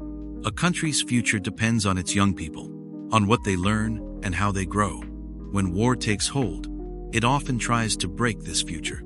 It might destroy schools on purpose, or just make it impossible for them to function. Teachers might flee, or they might be afraid to teach. Families might be forced to move, leaving everything behind. Children, instead of holding a pencil, might have to hold a shovel, or look for food, or simply try to stay safe. Learning becomes a luxury, a far-off dream, when simply surviving is the main goal. It's like trying to bake a cake without any ingredients or without an oven. You have the idea, but the tools and the safety just aren't there. Here's the thing. Education needs a stable, calm place to grow. Think of a tiny seed. It needs good soil, water, and sunlight to sprout and become a strong plant. It can't grow if it's constantly being uprooted, or if the ground is shaking. School is a bit like that seed. It needs peace, quiet, and safety for minds to grow, for ideas to blossom, for knowledge to take root. When war tears through a place, it's like a storm ripping through that garden. The conditions for learning simply vanish. The quiet hum of a classroom is replaced by the roar of chaos, and that's why it matters. The quiet of an empty classroom in a war zone is not just silence. It's a silence where thousands of voices, thousands of questions, thousands of bright ideas should have been. It's the sound of potential lost, of futures unwritten. But here's what I found. Even when the desks are empty, the hunger for learning often stays alive. It shows us how precious and fragile education is, and how deeply it is tied to our peace. It reminds us that opening a book or sitting in a classroom is not just a daily routine, it is a profound act of hope. Have you ever considered what happens when school simply disappears? Not for a weekend or a summer, but for months, even years? It might seem impossible in our modern world, where so much is online, but for many places, a powerful earthquake, a devastating flood, or a raging wildfire can erase the very place where learning happens. It can steal not just buildings, but whole chunks of time, creating lost school years. This isn't just about missing classes. It's about a complete break in the rhythm of life for young people. Imagine your daily routine, your friendships, your steady path of learning, suddenly shattered. When a massive natural disaster strikes, it doesn't just damage property, it rips apart the fabric of communities. Schools are often central to these communities. They are places of safety, of routine, of shared purpose. When they are gone, or when the journey to them becomes impossible, the ripple effect spreads far and wide. Historically, humans have always faced the power of nature. Ancient societies, whether they built grand libraries or simple village schools, understood that their knowledge and traditions were vulnerable. A great flood could wipe away texts, an earthquake could collapse a schoolhouse, and entire generations might lose the chance to learn what came before. The idea of stable, continuous education is actually quite new, a fragile achievement easily undone by the raw forces of our planet. It reminds us that our structures, our plans, even our knowledge, are not as solid as we think they are. Here's the thing. Learning is like building a tall tower, brick by brick. Each lesson is a new brick, each year a new floor. You need a strong foundation, and you need to keep adding bricks in order. Now, imagine a giant, powerful storm comes and knocks out several floors in the middle of your tower. When the storm passes, you can't just put the next floor on top of the ruined one. You have to rebuild the missing parts first, but often, the materials are gone, the builders are scattered, and the will to start over is weakened. It's not just catching up, it's filling a void that has become harder to bridge. This gap isn't just about algebra or history dates. It's about the habit of learning, the feeling of progress, the daily interaction with teachers and friends. For an 8th grader, missing a year or two of school during these crucial growth years can mean more than just academic setbacks. It can mean losing opportunities for future jobs, for higher education, or even just for developing critical thinking skills that help you navigate life. It can affect your confidence, your sense of purpose. So, when we think about school systems that falter, it's not always about bad policies or poor planning. Sometimes it's about the sheer, undeniable power of the earth itself. It's about the reminder that while we strive to build and teach and progress, there are forces beyond our control that can humble us, forcing us to pause and rebuild. And in those pauses, in those moments of rebuilding, the most important lesson might be about resilience, not just in structures, but in the human spirit itself, finding ways to learn and grow even when the ground beneath us shakes. Have you ever wondered why some of the most important people in our lives often seem to be the least rewarded? I'm talking about teachers. Think about it. These are the people who spend their days shaping minds, guiding futures, and opening up entire worlds for us. But often, the money they earn doesn't really match the huge job they do. Here's the thing.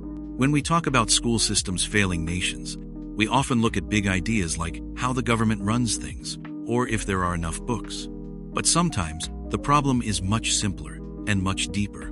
It's about how we value the very people who stand at the front of the classroom every day.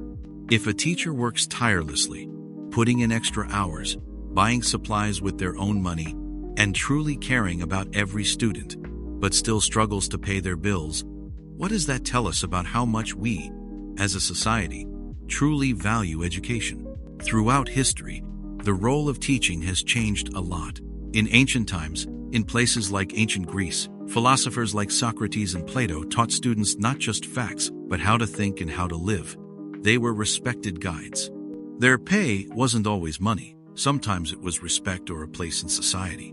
As education grew, teaching became a paid job, but the pay for teaching never quite kept pace with its true importance.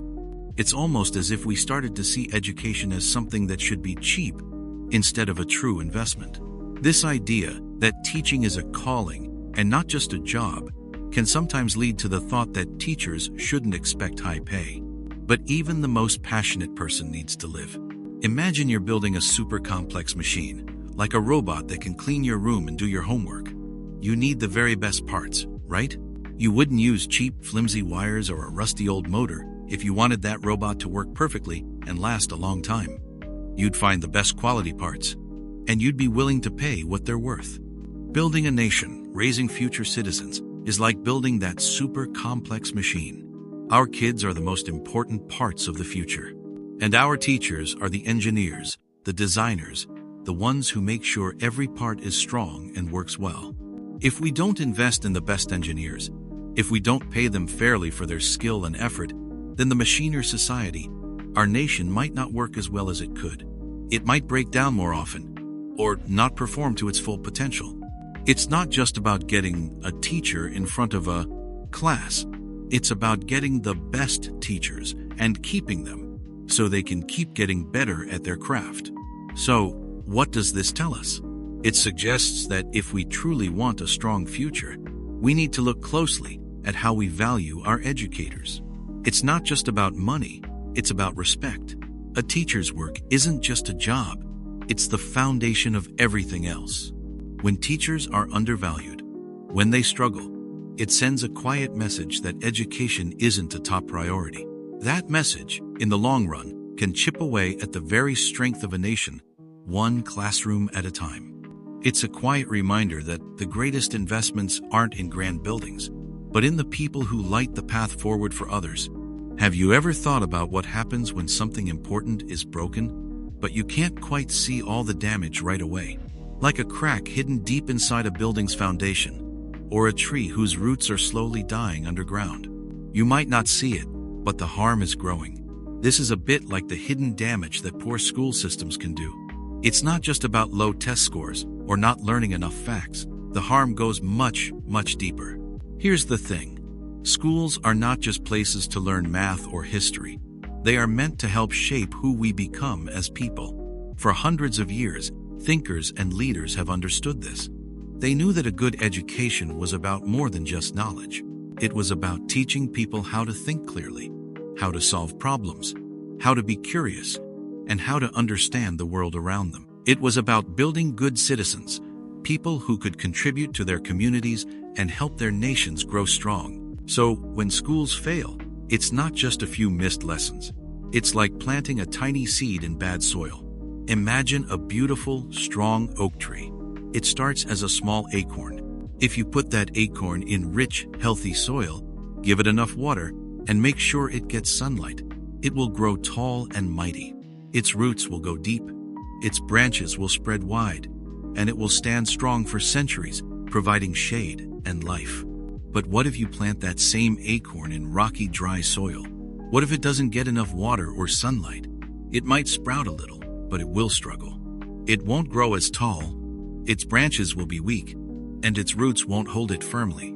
It might even die before it ever gets big enough to make a difference. That tiny acorn had the potential to be a great tree, but the poor environment stopped it. This is what happens when school systems are truly failing. Students are like those acorns. They have amazing potential inside them, ready to grow. But if their schools don't give them the right soil, meaning good teachers, helpful lessons, a safe place to learn, and encouragement, then their potential can't fully grow. They might not learn how to think critically, how to question things, or how to imagine new solutions. They might not develop the confidence to try new things or to speak up for themselves. This can hurt them in ways they don't even realize for years. And that's why it matters so much. When many people in a country don't get the chance to fully grow their minds and spirits, the whole nation suffers. It's not just about individuals missing out. It's about a whole society losing out on new ideas, inventions, art, and leadership. The quiet, hidden damage of poor schools builds up over time, like the slow erosion of a riverbank. It washes away dreams and possibilities, leaving behind a less vibrant, less hopeful future for everyone. It's a silent loss, a deeply felt absence of what could have been. Have you ever stopped to really think about what happens after the final bell rings on your very last day of school? Not just the celebration and the feeling of freedom, but what truly comes next, for you and for everyone else who walks out those doors. School is supposed to prepare us. It's meant to give us the tools, the knowledge, and the ways of thinking that help us build a good life for ourselves and for the world around us. But what if it doesn't? What if a school system, instead of building up its students, somehow lets them down? For centuries, across different lands and times, people have known that what kids learn or don't learn shapes the future. Think about any ancient society, like the Romans building their vast roads and aqueducts, or the scholars of the Islamic Golden Age translating ancient texts. They understood that knowledge wasn't just for a few people. It had to be passed on, carefully, from one generation to the next. That passing on of knowledge, whether it was how to farm, how to build, how to read, or how to govern, was how their whole civilization stayed strong and grew. If that chain of learning broke, if the young people weren't taught well, then the society would weaken.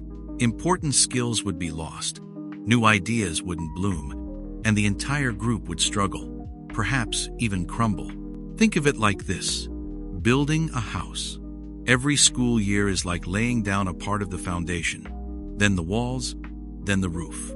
You need good plans, good materials, and skilled builders to make sure the house is strong and safe. If the school system is like the blueprint and the construction crew, and they do a poor job, maybe they use weak wood, or they rush the work, or they forget to teach you how to check if the roof leaks. What happens when you try to live in that house?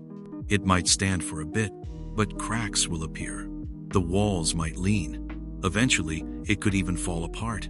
Now, imagine if every single house in a town was built like that. Imagine a whole nation where most people walk out of school not truly ready for the world.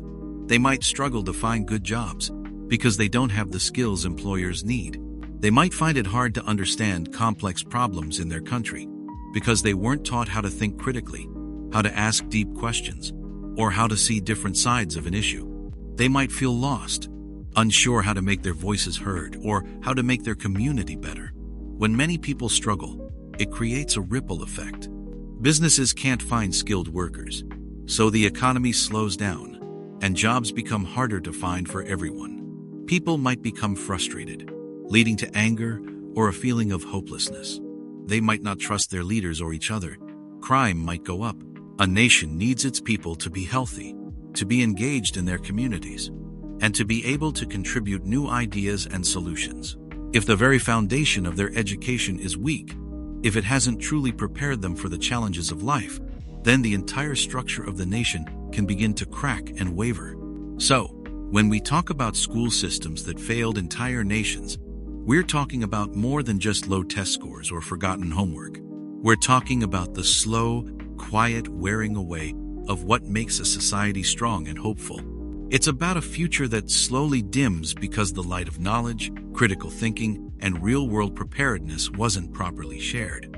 It makes you think about how truly important every single lesson is, every single teacher, every single moment spent learning. Because what happens after graduation isn't just about a piece of paper or a celebration. It's about the very fabric of the world you'll help to build, and the kind of future we all share.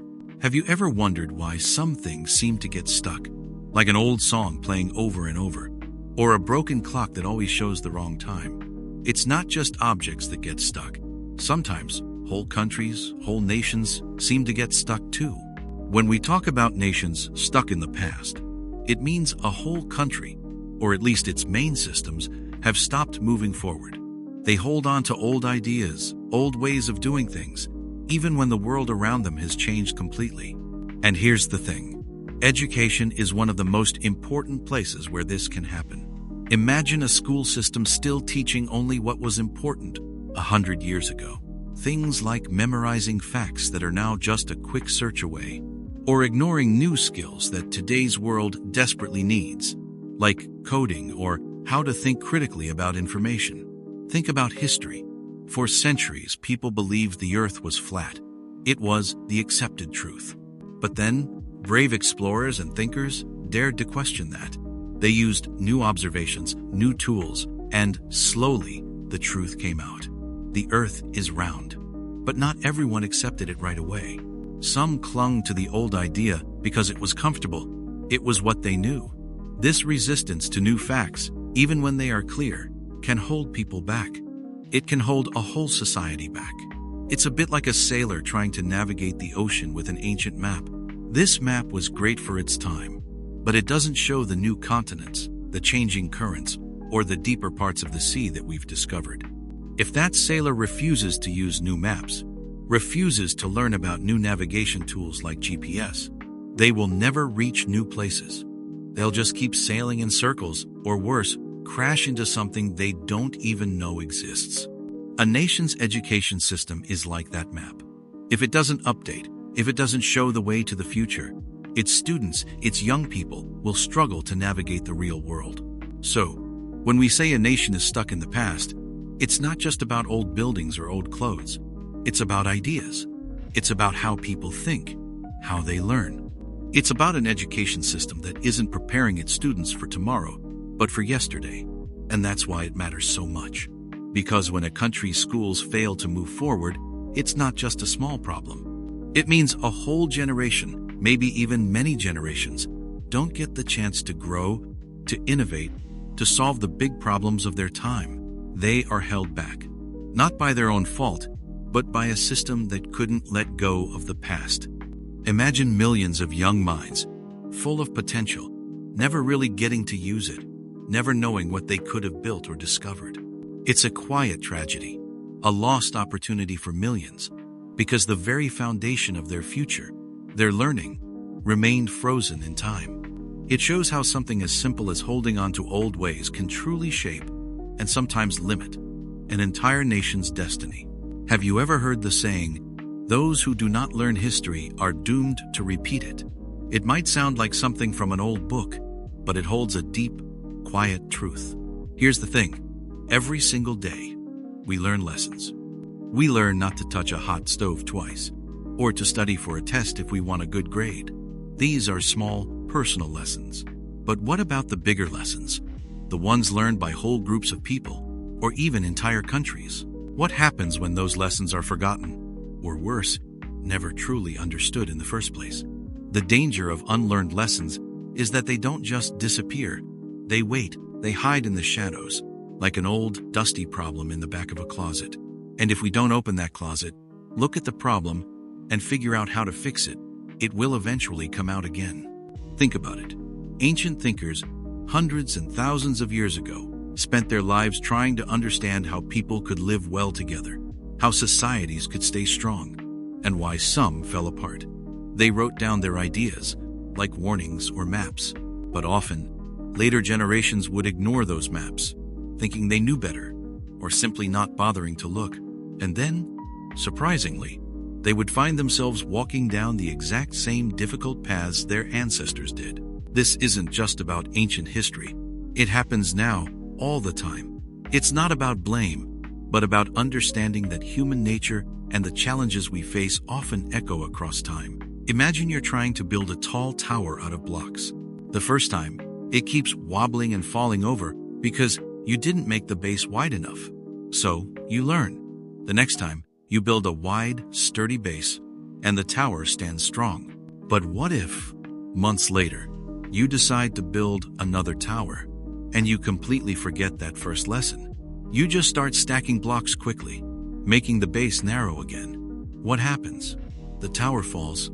Again. It's the same mistake, the same weakness, because the lesson about the importance of a strong foundation was not truly learned or remembered. Our school systems and our nations are a bit like those towers. They need strong foundations, built from the lessons of the past. When they fail, it's often because a core weakness was never fixed. A crucial lesson about what makes people learn, or what makes a society fair and strong, was ignored.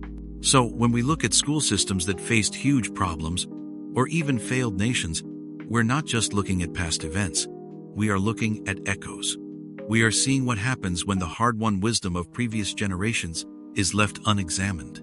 It reminds us that learning is not just for a test, and history is not just dusty dates.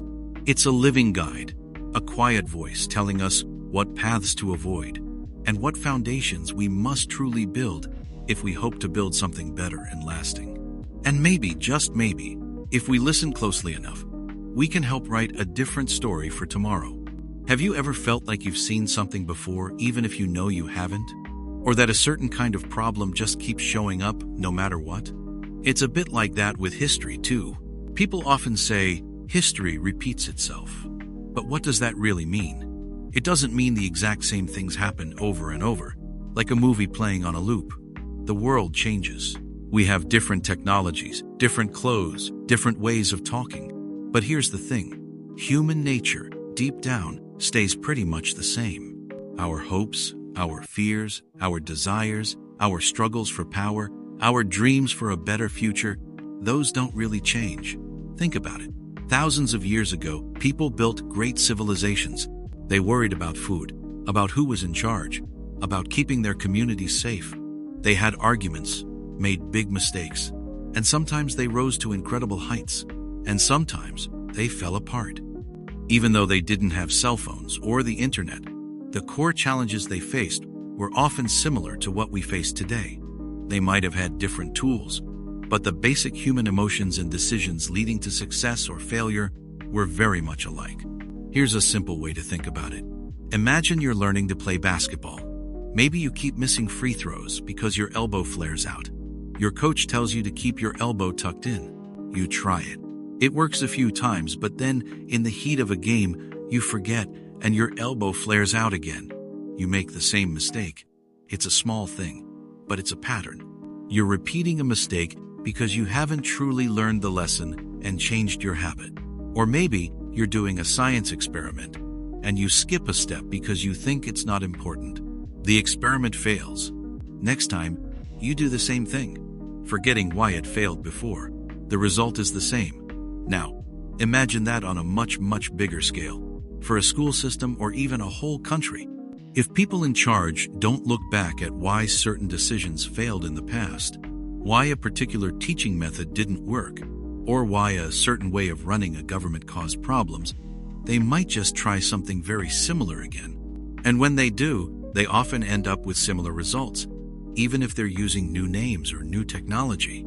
It's like a cycle, not because fate is forcing it, but because people are making similar choices based on similar human tendencies, without really learning from what came before. So, when we say history repeats, it's not a curse. It's a warning, and it's also an opportunity. It means the past isn't just a dusty book of old stories. It's a giant lesson plan. Every mistake, every success, every hard choice made by people before us offers a clue. It shows us what happens when we choose certain paths. It shows us the patterns, and by seeing these patterns, by understanding them, we get a chance to do things differently. We get a chance to break old cycles, to avoid old traps. And that's why learning from history isn't just about knowing facts. It's about knowing ourselves, and about building a future that's truly new, truly better. Have you ever wondered what happens when a whole community starts to doubt something really important? Something they always counted on? Imagine a feeling of quiet worry growing slowly until it's a big, heavy weight. This is kind of like what happens when parents lose faith in schools. It's a deep, deep problem, much more than just a few complaints. It means parents feel that the very place meant to help their children grow and learn isn't doing its job anymore. They might feel like the schools aren't teaching what's needed, or aren't keeping kids safe, or just aren't preparing them for life after graduation. When this happens, it's not because parents woke up one day and decided to be difficult. No, it builds over time. It's a slow erosion of trust, like water wearing away a stone. For a long, long time, schools have been the heart of communities. Think about it. Our towns and cities built schools, funded them, and sent their children there, generation after generation. This wasn't just about learning, reading, and math. It was about shared belief. People believed that schools would pass down knowledge, teach values, and give every child a fair shot at a good future. It was a promise, unspoken but understood, between a community and its children. This idea that education is a common good, something we all invest in, is really old. Philosophers like John Dewey, a long time ago, talked about how schools are where democracy learns to grow. They are where we learn to be citizens, not just individuals. So, when parents start to pull back, it's like a tear in that shared fabric. Here's an everyday way to think about it. Imagine you have a favorite bike, one you've always relied on to get you everywhere. You trust it completely. But then, it starts breaking down. The chain slips, the brakes don't work right, the tires are always flat. You try to fix it, but the problems keep coming back. After a while, you don't trust that bike anymore, right? You start looking for other ways to get around. Maybe you walk, or you try to find a different bike. It's not that you suddenly hate bikes. It's that this specific bike, which once promised to carry you forward, has let you down too many times. That feeling of disappointment, of needing to find another path, is what parents feel when they lose faith in schools. They still want their kids to learn and succeed, but they no longer believe the current system can get them there. This shift in belief is quiet, but its effects are huge. When parents start to feel this way, they might pull their kids out of public schools. They might look for private schools, or try homeschooling, or even move to different towns. And for the kids who stay, the feeling can spread. It can be hard for students to feel hopeful about a system their own parents don't believe in. It's a deep kind of sadness, seeing an important part of our community, something meant to lift everyone up, struggling to hold that trust. It makes us wonder what lessons we are truly learning, not just in the classroom, but about our collective future. And it makes us think about what it takes to build trust again, not just in schools, but in all the things we count on together. It reminds us that trust, once broken, is incredibly hard to mend, but also that hope, even when dimmed, always holds the possibility of a new beginning. Have you ever wondered how something small, way over there, can actually touch your life right here? It seems strange, doesn't it? Like a tiny stone dropped into a pond, making ripples that spread out farther and farther. This idea helps us understand something big: how the failure of a school system, even in one small town or country, can shape the entire world. Here's the thing: no country, no community, no person truly lives in a bubble. We are all connected. Think about it. Your clothes might be made in one country, your phone assembled in another, your food grown far away. So, when a school system somewhere struggles or fails, it's not just a problem for the kids there. It sends out those ripples. When young people don't get a good education, they struggle to find jobs or think critically. This can lead to deeper poverty. It means fewer new ideas, less invention, and a harder time solving big problems. Long ago, thinkers like the ancient Greeks, and later, people during the Enlightenment, knew that for a society to be strong, its citizens needed to be educated. They understood that uneducated people could be easily misled, and that a lack of knowledge could weaken a whole nation. The strength of a group depends on the minds of its members, and learning is the best way to grow those minds. So, imagine this, like a chain. Every link is a person, a family, a community, a country. If one link is weak or breaks, the whole chain becomes less strong. The weakness is there. Think about a giant jigsaw puzzle of the world.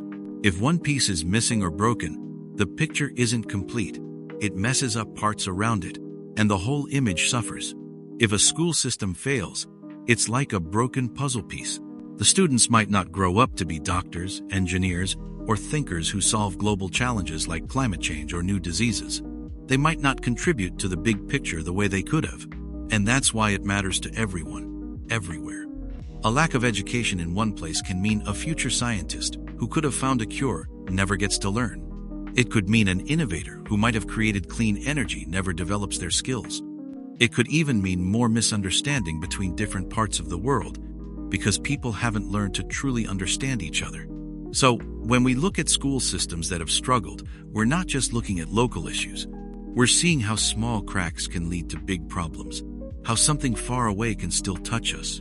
It reminds us that we are all connected in this vast, complicated world. And because we are connected, we share a responsibility to care about what happens to young minds, no matter where they are. Their future, in many ways, is our future too. Have you ever stopped to think about what you don't have?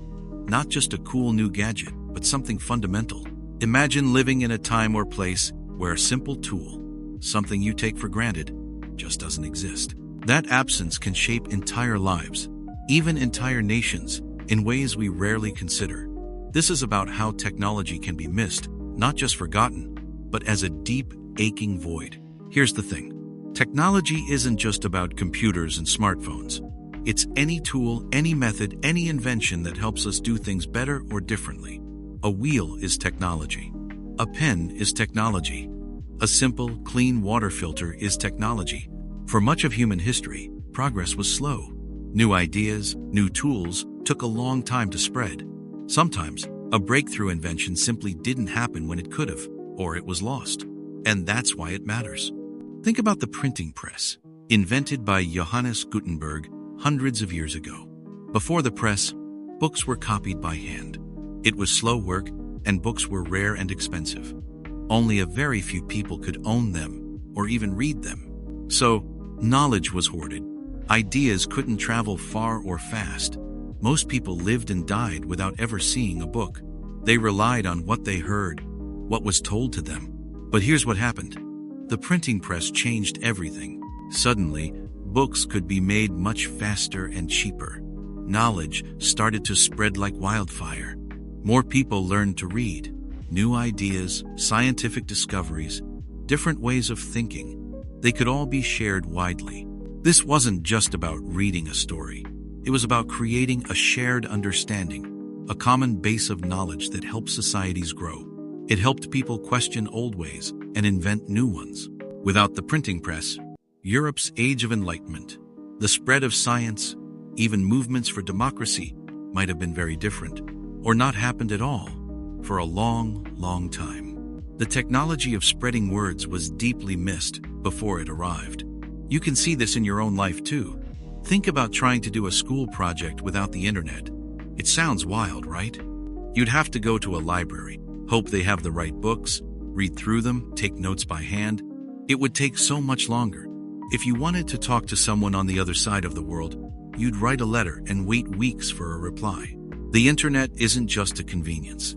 It's a massive tool for learning, communicating, and sharing. When you don't have that tool, or it's limited, you're not just a little slower. You're cut off from a huge flow of information and connection. Imagine if a whole school or a whole town didn't have that access for generations. The people there would miss out on so much. Their understanding of the world would be smaller, limited to what was immediately around them. The deepest way technology can be missed is when its absence doesn't just make things harder, but prevents possibilities from even being imagined. It's about the discoveries not made, the conversations not had, the solutions not found because the right tools weren't there or weren't available to everyone. It reminds us that our ability to build, to learn, and to connect isn't just about what we have, but also about the silent, profound impact of what we lack. And that silence, that emptiness, can hold back so much human potential. What if school taught you everything, all the facts and dates, but somehow forgot to teach you how to really think? It sounds strange, doesn't it? But it's a quiet problem that can slowly, almost invisibly, hurt a nation. Thinking isn't just about knowing the right answers. It's about asking the right questions. It's about looking at something new and figuring it out, even if you've never seen it before. It's about seeing a problem and not just remembering what someone else did, but creating your own way forward. It's about understanding why things are the way they are, not just what they are. For thousands of years, people understood this. Think about ancient Greece, a place where many big ideas about how we live today first started. Philosophers like Socrates didn't just lecture. He walked around asking people questions, making them think deeply about their beliefs, even if it made them uncomfortable. He wanted people to examine their own lives, to question everything, to truly understand. This wasn't about memorizing poems or historical battles. It was about training the mind to be curious, to be critical, to truly understand the world. They believed a strong society needed people who could think for themselves, not just follow orders. Here's the thing. Imagine you have a bicycle, and it breaks down. Maybe the chain fell off. If all you've ever been taught is to follow a list of steps for simple repairs, you might be stuck. But if you've learned to think, to look at the chain, to understand how it connects to the gears, to try moving it this way or that, you might just figure it out. You'd observe, guess, try, fail, and try again. That process, that messy, wonderful struggle is thinking. It's not just fixing the bike. It's building a skill that helps you solve any problem, even ones you've never seen. When a school system focuses only on memorizing facts for a test, it's like giving you a toolbox with perfect, shiny tools, but never teaching you how to use them to build or fix anything new.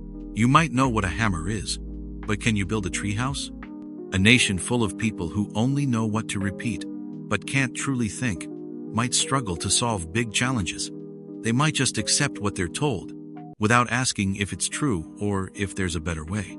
They might find it hard to invent new things or to fix old problems because they haven't practiced the art of figuring things out from scratch.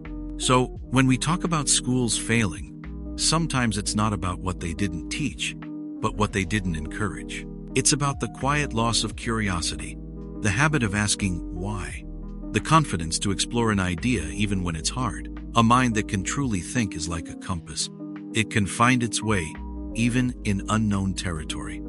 And a society filled with such minds, that is a society that can always find its way forward, no matter what. Have you ever studied really hard for a test, filling your head with facts and dates, only to find a few weeks later that most of it has slipped away? It's a common feeling, isn't it? You knew the answers for that moment, but the deeper meaning, the real idea, just didn't stick. Here's the thing. There's a big difference between memorizing something and truly understanding it. When we memorize, we're often just holding information in our short-term memory, like writing notes on a whiteboard you know you'll erase soon. We can repeat the words, maybe even define them, but we haven't really made them our own. It's like knowing the words to a song without understanding what the song is actually about, or why the artist wrote it. But when we understand, it's different. Understanding means we grasp the why behind something. We see how it connects to other things we already know. It's like building a strong, complex structure in your mind, where each new piece of knowledge fits perfectly and supports the others, and that's why it matters so much. Thinkers from a long time ago, even ancient Greek philosophers like Socrates, talked about this.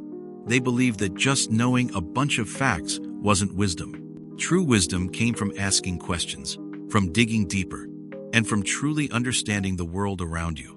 They worried that people would just learn things by heart without ever truly thinking about them. They saw how easy it was for people to repeat what they heard without ever grasping the truth of it. And that was a big problem, because it meant people weren't really learning how to think for themselves. Let's think about something simple, like riding a bicycle. When you first learn, someone might tell you, push the pedals, keep your eyes forward, steer with the handlebars. You can memorize those steps. But you don't understand how to ride a bike until you actually get on, wobble a bit, fall a few times, and then suddenly, something clicks. You feel the balance.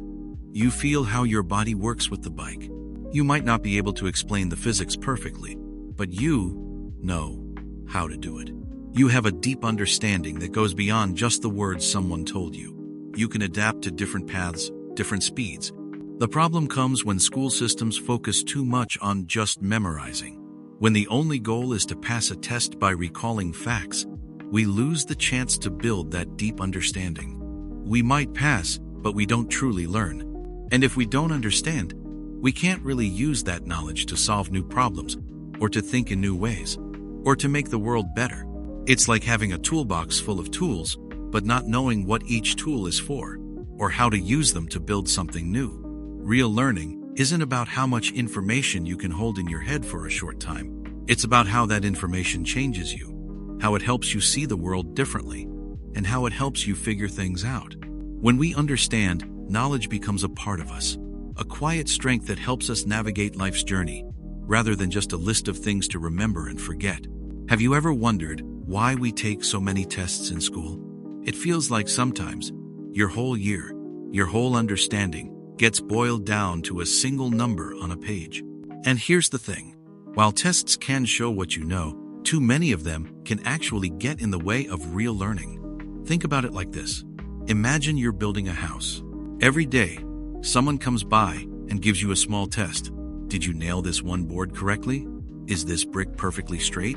Each test measures a tiny piece. But if all you do is prepare for these endless tiny checks, do you ever get to step back and see the whole house? Do you learn how the different parts connect? How to fix a bigger problem? Or why the house needs to stand strong against the wind? Probably not. You just focus on that one board, that one brick. This is what happens when schools rely too much on tests. Learning stops being about understanding the bigger picture, about making connections, or about exploring things you're curious about. Instead, it becomes about memorizing facts just long enough to pass the test. Teachers, too, can feel this pressure. They might feel they have to teach to the test, meaning they focus only on what will be on the exam, even if other, more interesting or more important things get left out. Historically, this idea of constant standardized testing wasn't always the main way we measured learning. Ancient philosophers, like the Greeks, believed true education was about asking deep questions, debating ideas, and developing wisdom. It was about how you thought, not just what facts you could recall. Later, when countries started to become more industrial, and factories needed people who could follow very specific instructions, testing became a way to sort large numbers of students quickly. It was efficient, yes, but it wasn't always about fostering deep understanding or individual curiosity. So here's the problem. When a school system gets obsessed with test scores, it can accidentally lose sight of what education is truly for. It's like judging a complex, beautiful tree only by how many leaves it has on one specific day. You miss the strength of its roots, the way it provides shade, the birds that nest in its branches, or how it changes through the seasons.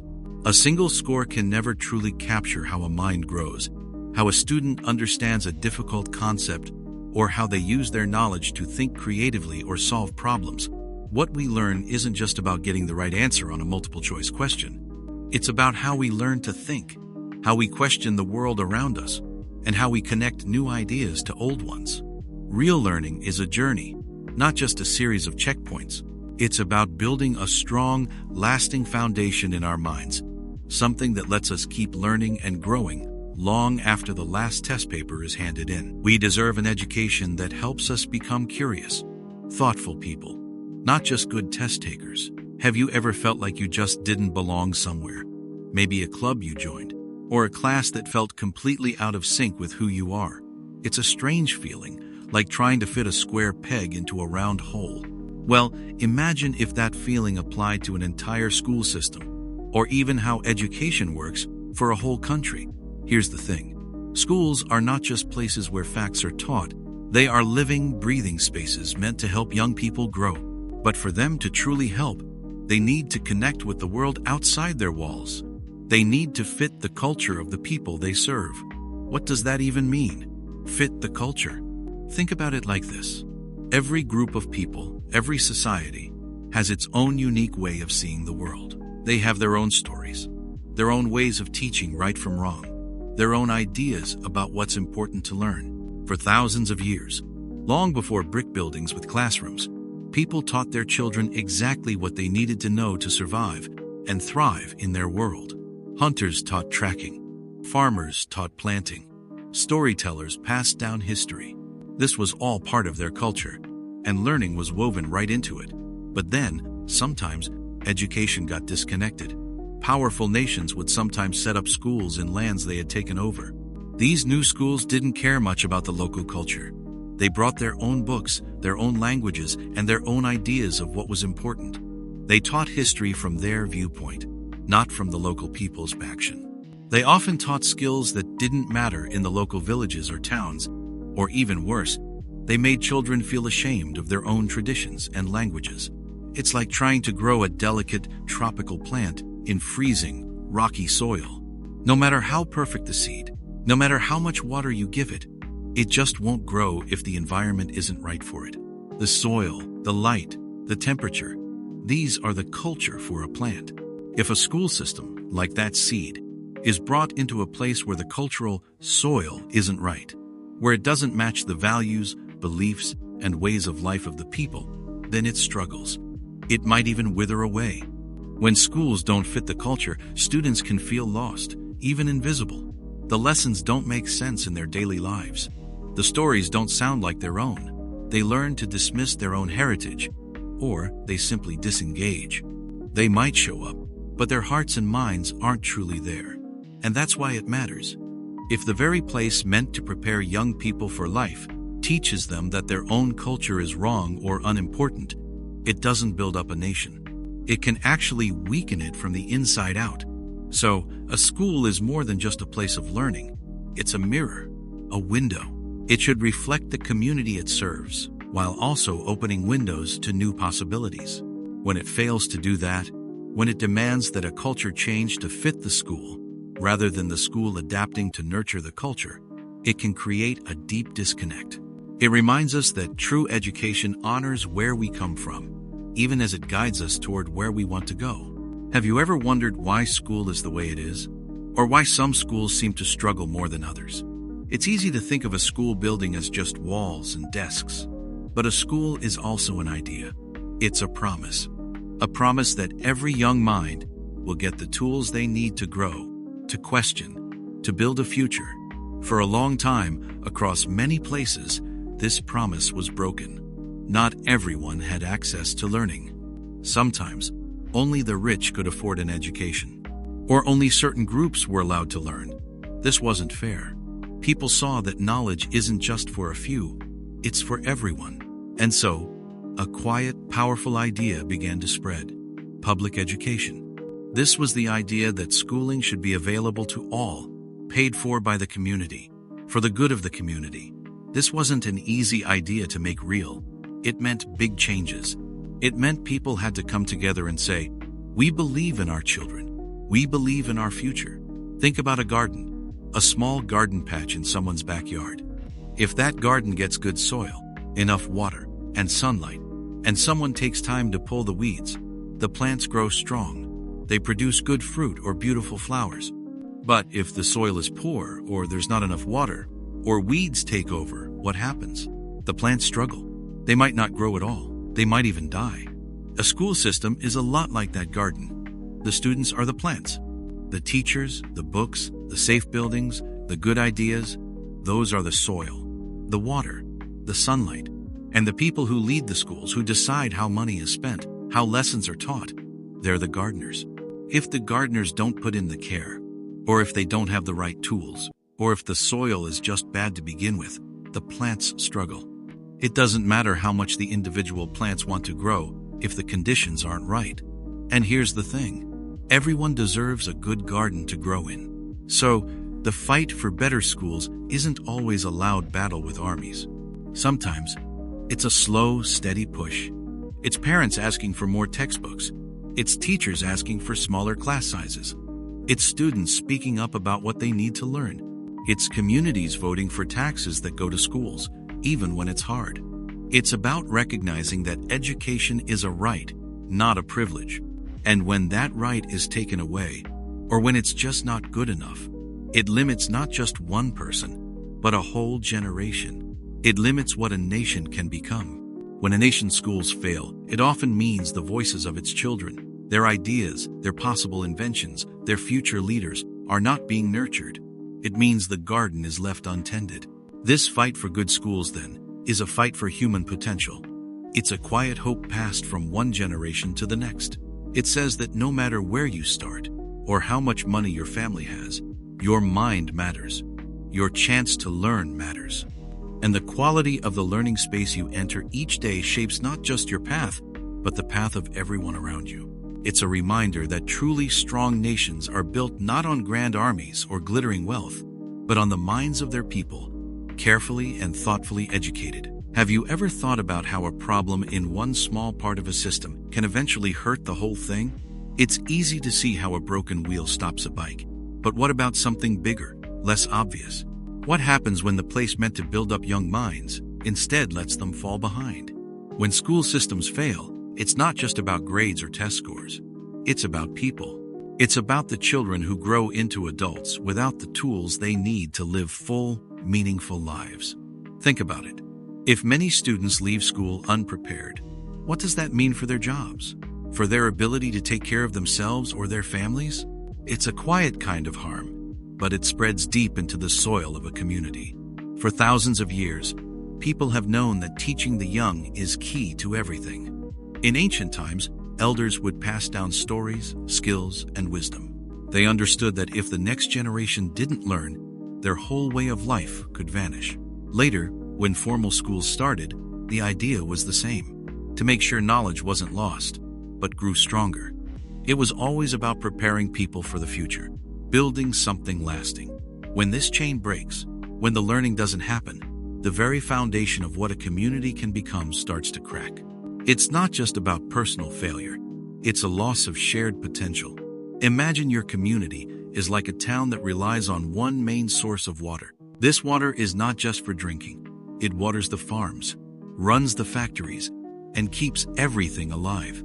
Now, imagine that water source starts to dry up, or it becomes polluted. What happens then? The crops wither, the businesses struggle, people get sick, and hope begins to fade. Life becomes hard for everyone, even those who tried to save some water. Schools are a lot like that main water source for a community. They provide the fresh flow of knowledge, skills, and dreams. If that flow becomes weak or dirty, the whole community feels the thirst. People struggle to find good jobs. Crime might go up, and the sense of common purpose can disappear. The town itself can't grow. It can only shrink. This is a deep kind of hurt, because it's not just about what people lose today, but what they can never gain tomorrow. It's about futures that never quite bloom, talents that never find their voice. It teaches us that a community isn't just a collection of houses or streets. It's a shared story, a promise we make to each other, especially to our young. When that promise isn't kept through strong education, the shared story becomes sadder, and the collective spirit of a place can truly dim. When we think about school, we often picture textbooks and tests. We imagine classrooms filled with facts, dates, and formulas. But here's the thing. Is that all learning really is? Is it just about stuffing our brains with information, like filling a cup? Or is there something deeper going on? Something more important than just remembering what's in a book? True learning goes beyond memorizing. It's about understanding. It's about taking those facts and figuring out how they connect, how they make sense of the world around us. It's about building skills, not just gathering knowledge. Think about it like this.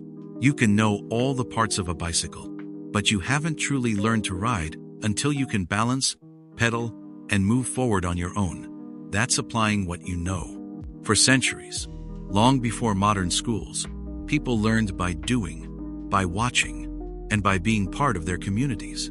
Ancient thinkers didn't just teach math or history as separate subjects. They taught young people how to think, how to argue, how to be good citizens, and how to live a meaningful life. They saw education as a way to grow a whole person, not just to prepare them for a job. It was about wisdom, about understanding the world and your place in it. Imagine you're learning to bake bread. You could read a recipe 100 times. You could know exactly how much flour, water, and yeast to use. But the real learning happens when your hands mix the dough, when you feel its stickiness, when you knead it, and when you smell it baking. You learn how the weather affects the yeast, or how a little extra flour changes the texture. You learn by trying, by making mistakes, and by tasting the result. That's not just knowing facts. That's building a skill, using your senses, and adapting. You gain a feel for it. Here's the problem. Some school systems focus so much on the facts, on the what, that they forget about the how and the why. They might teach you all the parts of a bicycle, but never give you a chance to ride it. Or they give you the recipe, but never let you feel the dough. And when that happens, kids might pass their tests, but they often don't learn how to think for themselves, how to solve new problems, or how to truly understand the world. And that's why it matters. If school only teaches us to recall information, but not how to use it, how to be curious, or how to adapt, then what are we really preparing for? A good education isn't just about filling minds with data. It's about sparking a light, helping us ask questions, and teaching us how to navigate the complex, ever-changing world outside the classroom walls. It's about becoming capable, thoughtful people, ready to learn something new every day. Have you ever thought about how something really important could be failing, but so quietly that hardly anyone notices? It's not like a sudden earthquake or a big, loud explosion. Instead, it's more like a slow, steady drip, drip, drip of water that eventually fills a bucket and overflows, or slowly wears away a stone. This is what we call the silent crisis in education. Here's the thing. We often think of a crisis as something dramatic and urgent, something that happens fast. But some of the deepest problems in the world don't shout for attention. They creep up on us, day by day, year after year.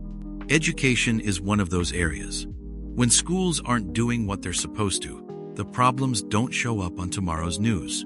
They show up years later, in the lives of people who weren't prepared, in societies that struggled to move forward. Think about it like this. For hundreds of years, people have seen education as key. Back in ancient Greece, thinkers like Plato believed that schools weren't just for learning facts, but for shaping good citizens. The idea was to help young people become wise, fair, and ready to lead their communities. Later, during times like the Enlightenment, people thought education was important for everyone, so they could think for themselves and make the world better. It was about creating light, about chasing away darkness.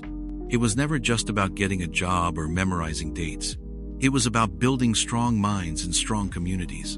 But sometimes, without us even realizing it, that bigger purpose gets lost. Imagine a beautiful, old tree. It doesn't fall over in a single day. First, maybe its leaves start to look a little dull, or some branches don't grow as much as they should. Then, slowly, quietly, a disease might take hold in its roots. You might not see it from the outside right away, but over time, the tree gets weaker and weaker. It might still stand, but it won't give as much shade or bear as much fruit. Eventually, it could even crumble. Our education systems can be a lot like that tree. They might still have buildings, teachers, and textbooks, but if the core of what makes them healthy, like good teaching, updated learning, caring support, or strong community connection, starts to weaken, It's a silent disease. Students might pass classes, but they might not truly understand. They might get degrees, but they might not have the skills or the deep thinking abilities needed for the real world. This can make them feel lost, even after they finish school. And that's why it matters so much. A school system that quietly loses its way isn't just failing students. It's failing the very future of a nation. It means fewer new ideas, less understanding between people, and more challenges that go unsolved. It's a quiet slowing down, a fading of possibilities. The signs might be small at first. A classroom that feels empty, a student who feels unseen, a lesson that doesn't quite connect. But these small signs, over time, can add up to something much bigger, something that touches everyone. It reminds us that what happens in our schools today shapes the world we will all live in tomorrow. Have you ever thought about what makes a good leader? Not just someone in charge, but someone who truly guides a community, or even an entire country, forward. It's not just about being smart. It's about something deeper, something that often starts in the quiet halls of a school. Here's the thing. Good leaders need good schools because schools are where minds are shaped, not just filled with facts. A good school teaches you to think for yourself, to ask questions, and to see different points of view. It's where you learn that solving a problem means looking at it from many angles. For a leader, this kind of thinking is everything. They make choices that affect many people, and those choices need wisdom, not just quick answers. Think about thinkers from long ago, like the ancient Greek philosopher Plato. He believed the best leaders, the wisest ones, should be trained from a young age in math, philosophy, and how to argue ideas. Not to win arguments, but to find truth. His idea was that if a leader understands how the world works and how people think, they can make decisions that benefit everyone. History shows that when leaders lack this broad understanding, when they only know a little bit about a lot, things can go very wrong. They might make promises they can't keep, or lead people down a path that isn't truly good for them, because they didn't learn to see the whole picture. Imagine you're trying to build a really tall tower, a skyscraper meant to stand for hundreds of years. You wouldn't just pick someone good at drawing pictures, right? You'd pick an engineer, someone who studied how materials work, how weight is distributed, how wind affects structures, and all the math for making something safe and strong. They learned this in a good school, from dedicated teachers. A leader is kind of like that engineer for a country or community. They need to understand the complex structure of society, its history, people, and economy. If they don't, if they're not well schooled in how to put things together and how things might fall apart, their tower, a new law or major plan, could crumble, hurting everyone underneath. So, when we talk about school systems that fail, it's not just about students getting bad grades, it's a deeper, quieter failure. It means we're not preparing the leaders who will stand in important places, making choices for us all. It means we might be building a future where the people in charge don't have the wisdom, the understanding, or the broad knowledge to lead us well. Investing in good schools isn't just about giving kids a chance.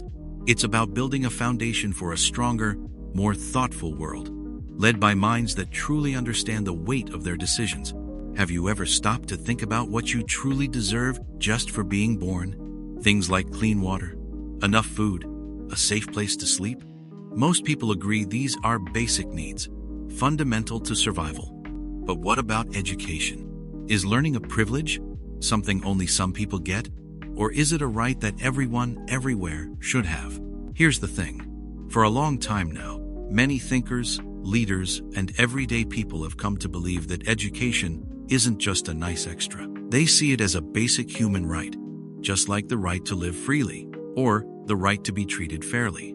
It means that every single person, no matter where they live, how much money their family has, or what their background is, should have the chance to learn, to grow their mind, and to gain knowledge. This idea isn't new. Philosophers thousands of years ago talked about the importance of education for a good society. But it really took hold globally after World War II, when nations realized how easily societies could fall apart without informed, thinking citizens. Documents like the Universal Declaration of Human Rights, written in 1948, clearly state that everyone has a right to education. Think of it like this. Imagine a tiny seed. To grow into a strong plant, that seed needs good soil, sunlight, and water. If it doesn't get these basic things, it won't ever reach its full potential. It might sprout a little, but it will wither and die, never producing fruit or flowers. That seed is like a person, and education, the lessons, the books, the teachers, the chance to learn new skills, that's the sunlight, the soil, and the water for your mind. It feeds your curiosity, helps you understand the world around you, and gives you the tools to solve problems. Without it, minds can't fully grow, and talents might remain hidden, never able to blossom. When education is treated as a right, societies become stronger. People are better able to make good choices for themselves and their communities. They can understand different viewpoints, invent new things, and work together to fix problems. But here's the problem. When education is denied to some people, or when school systems fail, it's like a garden where most of the seeds are left to dry out. Those individuals miss out on opportunities, yes, but the whole garden, the whole society, suffers. It loses out on the contributions, the ideas, and the progress that those educated minds could have brought. So, the next time you sit in a classroom, remember that the opportunity to learn isn't just something that happened to you. It's a deeply held belief, a quiet promise made by generations before us, that every mind deserves the chance to understand, to question, and to contribute. It is a fundamental part of what it means to be human, a pathway to not just surviving, but truly living and thriving. Have you ever stopped to think about what it truly means for everyone in a country to be able to read? Not just spell words or sound them out, but to deeply understand what they're reading, to make sense of tricky ideas, to form their own thoughts based on real information. It sounds simple, doesn't it? Like breathing. But for centuries, this idea, the dream of a literate nation, was just that, a dream. A literate nation is one where knowledge isn't locked away, held only by a few powerful people. It's a place where a farmer can read a newspaper, a worker can study a manual, and a student can explore books on any subject. It means every person has the chance to learn, to grow, and to think for themselves. It's about more than just reading words on a page. It's about being able to read the world around you, to see patterns, ask questions, find answers, and connect them in meaningful ways. Here's the thing, it's the foundation for so much more. For a long time in history, most people couldn't read or write. Knowledge was passed down by word of mouth, or kept in fancy libraries guarded by priests or kings. Then, around the time of the Renaissance and later, the Enlightenment, people started seeing things differently. Thinkers believed that if more people could read, they could understand laws, take part in their government, and challenge unfair systems. The printing press helped a lot. Books became more common, but people still needed to be taught how to read them. This idea that everyone should be educated became a powerful force. It was tied to ideas of freedom and democracy. If you can read, you can't be so easily fooled. You can make your own choices. Imagine a giant orchestra. Every musician needs to be able to read music, right? Not just play notes, but understand the rhythm and how their part fits with everyone else's blank. If only a few people in the orchestra could read music, or if some could only read half the notes, the music would be a mess. It wouldn't sound beautiful or organized. But when every musician is fully literate in music, truly understanding their role in the whole song, they create something incredible and powerful together. A nation is kind of like that orchestra. When everyone can read the music of their society, its history, its rules, its science, its art, the nation can create something truly amazing, solving problems and building a strong future together. The dream of a literate nation is about empowering every person. It's about building a society where ideas flow freely, where conversations are rich and informed, and where progress is possible for everyone, not just a few. When that dream fades, or when a school system fails to help everyone achieve it, something precious is lost. Not just individual knowledge, but the collective strength and wisdom of a whole people. It's a quiet loss, but its impact can echo through generations. It reminds us that literacy isn't just a skill for school. It's a fundamental part of what it means to be a free and thriving human being in a complex world. Have you ever been promised something really important? Something that gave you a lot of hope, only to see it slowly fall apart? Maybe it was a trip you were excited about, or a promise about your future, or even just a plan with a friend that never happened. It feels disappointing, right? Like a door that was supposed to open but stayed closed instead. Here's the thing. Schools, in a way, are a huge promise. They promise children and their families a path to a better life. They promise nations smart, capable people who can build and create and solve problems. Education is supposed to be the bridge to a brighter tomorrow for each person and for the whole country they live in. But what happens when that promise is broken? Not loudly, not with a sudden crash, but quietly, slowly, over many years. For hundreds of years, people have believed in the power of learning. Ancient thinkers, philosophers, and even just everyday parents have known that teaching the next generation is how society moves forward. It's how knowledge gets passed down, how new ideas are born, and how communities grow stronger. This idea that learning leads to good things is deeply woven into how we think about the world. It's a very old, very strong promise. A country invests in its schools because it believes this promise will be kept.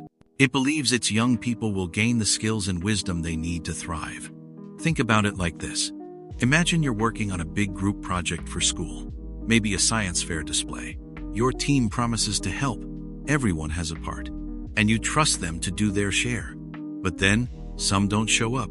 Others do their part badly, and the whole project ends up messy and incomplete. You put in your effort, but the shared promise was broken. And because of that, the project fails. You don't learn as much, and the final grade suffers. Your potential for that project was not met. Now, imagine that failure, that broken trust, happening on a much bigger scale. Imagine it happening for millions of students, year after year, across an entire nation. The promise of quality education, of a fair chance, slowly erodes. What does that mean for the kids who grow up without the skills they need? What does it mean for the jobs that need to be filled, the inventions that need to be made, the problems that need to be solved? It means dreams fade, opportunities disappear, and a nation struggles to move forward. The future looks less bright. It's a quiet tragedy, really. Not a sudden storm, but more like a slow, steady drought. When the promise of education is broken, it doesn't just affect test scores. It affects lives. It shapes destinies. It means fewer chances to go to college, fewer chances for good jobs, less ability to contribute to the community. It leaves a deep and lasting mark, a heavy weight on the hearts of those who hoped for more, and on the future of the nation itself. It shows us how something so hopeful can become something so very sad, all because the most basic of promises was not kept. Have you ever thought about what it truly means when a system, something big and important, doesn't work the way it should? It's not just about things breaking down. It's about a kind of heavy feeling, a deep burden that settles on everyone. For school systems, this weight is immense. It's the silent pressure of what happens when education fails to lift up a whole nation. Here's the thing. Schools are not just places where you learn math or history. They are like the very roots of a society. They prepare young people to become thoughtful adults, problem solvers, innovators, and active citizens. When those roots are weak, when the education system doesn't teach well or leaves too many behind, the whole tree of society begins to struggle. It doesn't happen all at once, like a sudden collapse. It's more like a slow, steady pressure that grows heavier over time. People have known this for a very long time. Think back to ancient civilizations. Even thousands of years ago, great thinkers and leaders understood that teaching the young was key. They knew that for a society to grow stronger, to invent new things, or even just to keep order, its people needed to be educated. It wasn't just about reading and writing. It was about learning how to think, how to question, and how to contribute. When these essential lessons aren't passed on, the future becomes uncertain. Imagine a long line of dominoes set up perfectly. Each domino represents a person, a family, a community, an idea, or even a part of a country's economy. Now, imagine the very first domino, which stands for a failing school system, begins to wobble and fall. It doesn't just fall on its own. It knocks over the next one, and that one knocks over another. Soon, the entire line is falling. A failing school system is like that first domino. It doesn't just affect one student or one classroom. It can lead to a generation of people who struggle to find good jobs, who can't solve big problems, or who don't feel like they have a voice. This can mean a country doesn't grow, doesn't invent, doesn't even feel like a united place anymore. This weight, this deep set of problems, isn't something that can be fixed with quick changes. It builds up slowly, quietly, over years and even decades. It's the weight of dreams not realized, talents not discovered, and possibilities that just fade away. It's a quiet sadness, really, knowing what could have been, what should have been, for so many. Understanding this deep weight is the first step in seeing why education matters so much. Not just for us as individuals, but for the story of a whole nation. Have you ever stopped to really think about what goes on inside these school walls? Beyond the homework, the tests, the bell ringing at the end of the day? It might seem like just a place where you learn facts, but here's the thing. Schools hold a surprising amount of power, the kind of power that can actually change a country's future. This might sound like a big idea, but think about it this way. A nation isn't just land and buildings. It's built by its people. It's made up of their ideas, their skills, how well they get along, and what they believe in. And where do people learn most of that? A huge part of it happens right here, in places like your classroom. For thousands of years, smart people have known this. Ancient thinkers, philosophers from long ago, they all talked about how important it was to teach young people well. They believed that what you put into the minds of children would grow into the strength or weakness of their whole society. It wasn't just about reading or math. It was about teaching kids how to think for themselves, how to be good citizens, how to solve problems, and how to work together. This idea has carried through history because it's true. Here's an easy way to picture it. Imagine your school building. Now, think about its foundation, the part underground that holds everything up.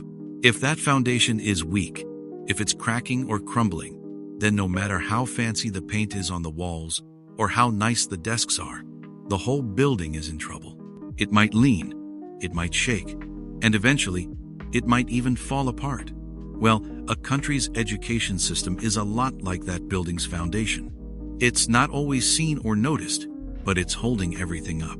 If the education system is strong, if teachers are supported, if students are truly learning how to think, how to question, how to be creative, and how to cooperate, then the whole country has a solid base. The people who come out of that system are ready to build businesses, invent new things, heal the sick, lead responsibly, and solve big problems. They can make their nation stronger and better for everyone. But what if the foundation is weak? What if schools don't have enough resources? Or the teaching isn't effective? Or students aren't challenged to think deeply? Then the people who grow up might not have the skills or the critical thinking abilities needed to help their country thrive. It's like sending a team into a big game without proper training. They might try hard, but they won't be ready to win. The nation might struggle with its economy, or with solving social issues, or even with keeping its citizens safe and healthy. So, when you're sitting in class, remember this. Every lesson you learn, every question you ask, every skill you practice, it's not just for a grade. It's quietly building something bigger. It's shaping not just you, but also the world around you. It reminds us that education isn't just a personal journey. It's a shared responsibility, a quiet but powerful force that shapes our tomorrow, one classroom at a time. And that's why it matters so much. Have you ever stopped to think about what makes a school truly important? Beyond the classes, the tests, or even your friends, what is it about schools that gives them such a deep meaning? It might seem like just a place you go every day, but here's the thing.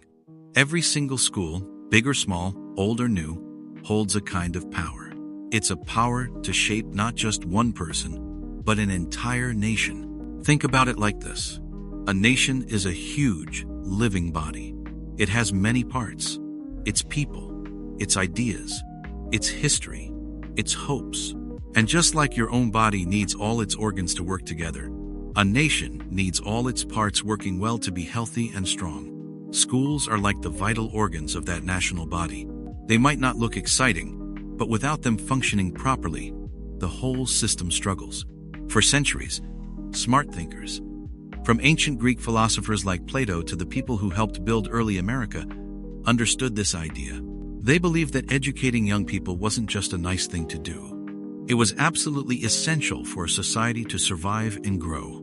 They knew that if people weren't taught to think, to question, to understand their world, and to work together, then a society would slowly fall apart. It would become weak, easily misled, and unable to solve its big problems. That's why they put so much effort into creating places for learning. They saw schools not just as places for books, but as workshops where the future was being built, one mind at a time. Imagine a complex machine, like a really amazing robot designed to help people. This robot has thousands of tiny gears, wires, and circuits. If even one small gear is bent, or a single wire is loose, the robot might not work right. It could even stop completely. And if many parts are broken, then the whole machine fails. That's a bit like a school system in a nation. Each school is like one of those critical parts. It's where young minds are learning how to be the gears and wires of their society. They learn to be good citizens, to solve problems, to invent new things, to care for each other, and to understand the world.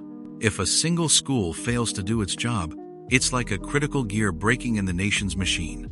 The students from that school might not get the knowledge or skills they need. They might not learn how to be thoughtful citizens or how to contribute fully. And that's why it matters. When many schools in a nation aren't working well, it's like many gears are breaking all at once. The nation's ability to innovate, to be fair, to be strong, starts to crumble. It's not just about grades or test scores. It's about what kind of people we are raising and what kind of world they will build for everyone. So, when we talk about schools, we are talking about more than just buildings and lessons. We are talking about the very heart of a nation's future. Every single person who steps through those doors, both student and teacher, holds a piece of that future in their hand. And how we care for those schools, how we support them, and what happens inside them truly decides the path a whole nation will take. It's a quiet responsibility, but it is one of the most powerful there is. We've looked at some tough moments, haven't we? Stories where school systems, the very places meant to build up young minds, somehow fell short. It can feel heavy, thinking about all those challenges. But here's the thing. Understanding what went wrong is never the end of the story. It's actually the beginning of finding a way forward. So, how do we move from understanding problems to building something better? It starts with a simple, powerful idea. We learn. Just like a ship corrects its course after hitting rough waters, or a scientist changes an experiment after a failed attempt, societies can learn. We can look at what didn't work, figure out why, and then use that knowledge to create a new, stronger plan. It's not about blame, it's about growth. Think about it this way. For thousands of years, people have faced huge challenges. Cities have crumbled, old ideas have faded, but humans have always found a way to rebuild. They learned from what didn't work. They used those lessons to build things that lasted longer, were fairer, or worked better. This isn't just history. It's a deep part of who we are. To adapt, to keep striving for something more. This is why it matters. Imagine you're building a tall tower out of blocks. It wobbles and falls over. What do? You don't just quit. You look at the fallen blocks. Was the base too narrow? Did you put too much weight on one side? You might make the base wider next time, or use stronger blocks for the bottom. You learn from that collapse. The next tower, even if it wobbles, gets a little stronger, more stable, because you used what you learned. That's what it means to build a path to a brighter tomorrow in education. It's about rebuilding, brick by brick, with wisdom from every mistake. This idea of learning and rebuilding, of using the past to shape the future, holds a quiet power. It reminds us that even when things seem broken, there's always a chance to mend them, to make them better than before. It means that the future isn't something that just happens to us. Instead, it's something we get to build, piece by careful piece. And every choice we make, every idea we share, every time we choose to understand rather than just complain, adds another strong brick to that tower. It's a journey that asks for patience and courage, but it promises a future where learning can truly shine for everyone. After we look at how things can go wrong, how entire nations can struggle, a big question comes up. How do we make things right? It's easy to point out what's broken, but it's much harder to actually fix it. Here's the thing. Fixing isn't just about putting a bandage on a wound. It's about understanding why the wound appeared in the first place, and then helping the body heal itself, perhaps even making it stronger than before. Think about it this way. When you play a video game, and your character keeps losing at a certain level, you don't just keep trying the exact same thing over and over. That doesn't work. Instead, you stop. You think.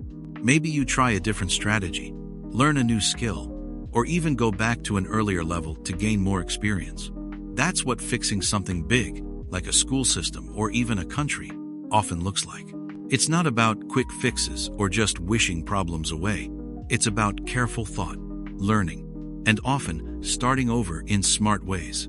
People have thought about this for thousands of years. Ancient thinkers, long before us, knew that life and societies are always changing. They believed that if something isn't working, you have to be willing to look at it honestly, accept that it's not perfect, and then work to change it. It's like how a plant needs different things at different times.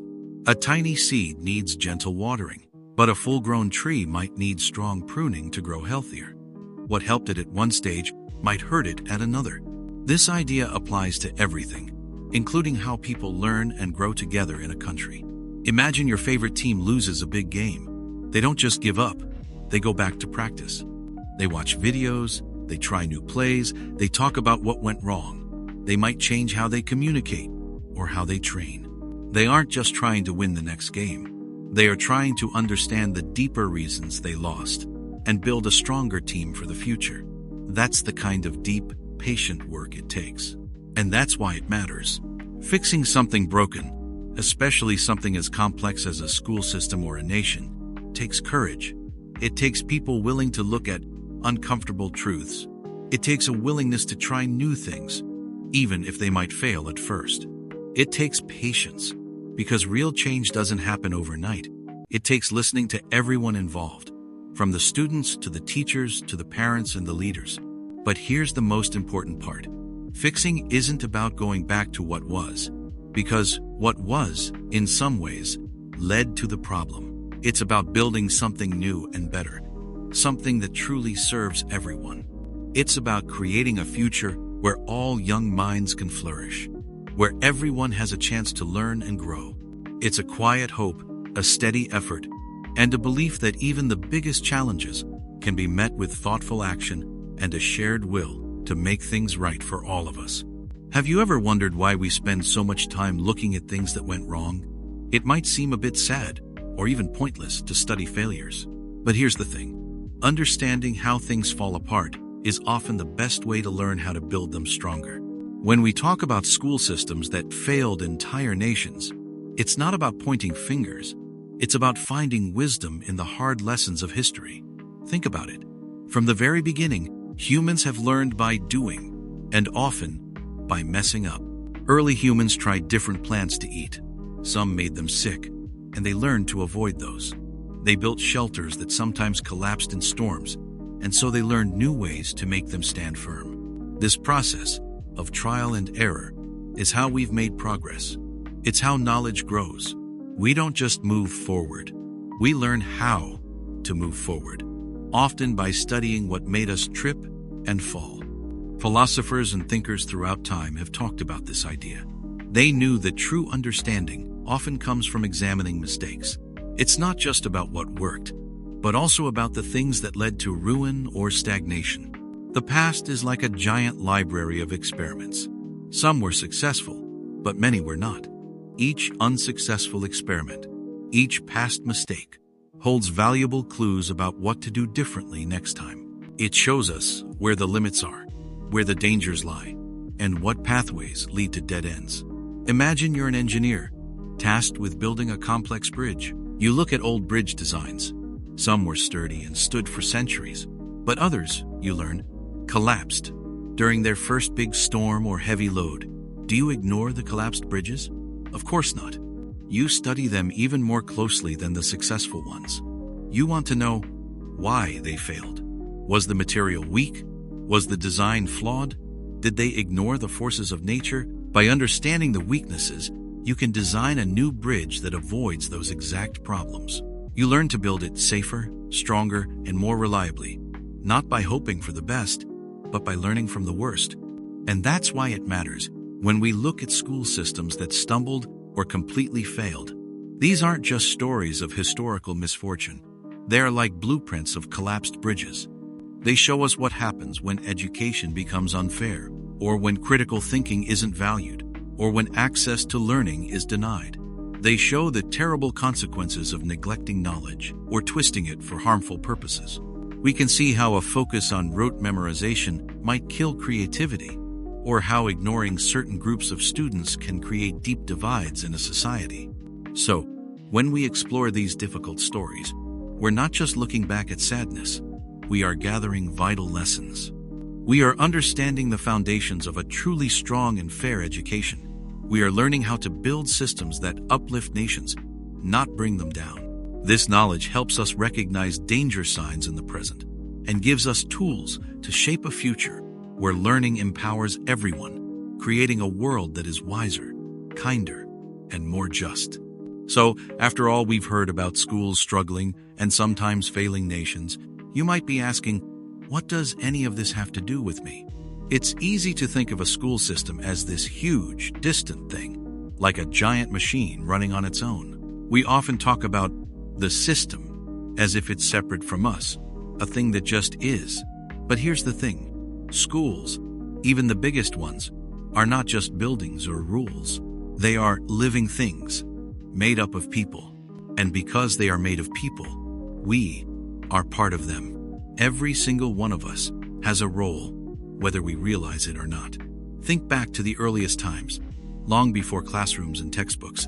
How did young people learn? They learned from their families, their elders, and their communities. Knowledge was passed down around a fire, or while working in the fields, or watching skilled craftspeople. Education was deeply woven into daily life. It wasn't some separate institution. It was everyone's job to help the younger generation learn and grow. That idea hasn't really changed, even if the setting has. Schools today are still, at their core, communities gathered to learn. And in any community, everyone's choices and actions matter. Imagine a large community garden. It's a place where people come together to grow food, flowers, and maybe just enjoy nature. If a few people plant seeds but never water them, or if they pull up other people's plants by mistake, the garden won't do well. But if everyone shows up even just a little bit, to water their patch, pull a few weeds, or help a neighbor who's struggling, that garden thrives. It becomes a beautiful, giving place. It's not just the soil, or the sun, or the seeds. It's the collective effort of everyone involved. A school is a lot like that garden. Students are like the young plants, growing and reaching for light. Teachers are like dedicated gardeners, tending to each one. Parents are like the broader community, providing the soil and resources, supporting growth.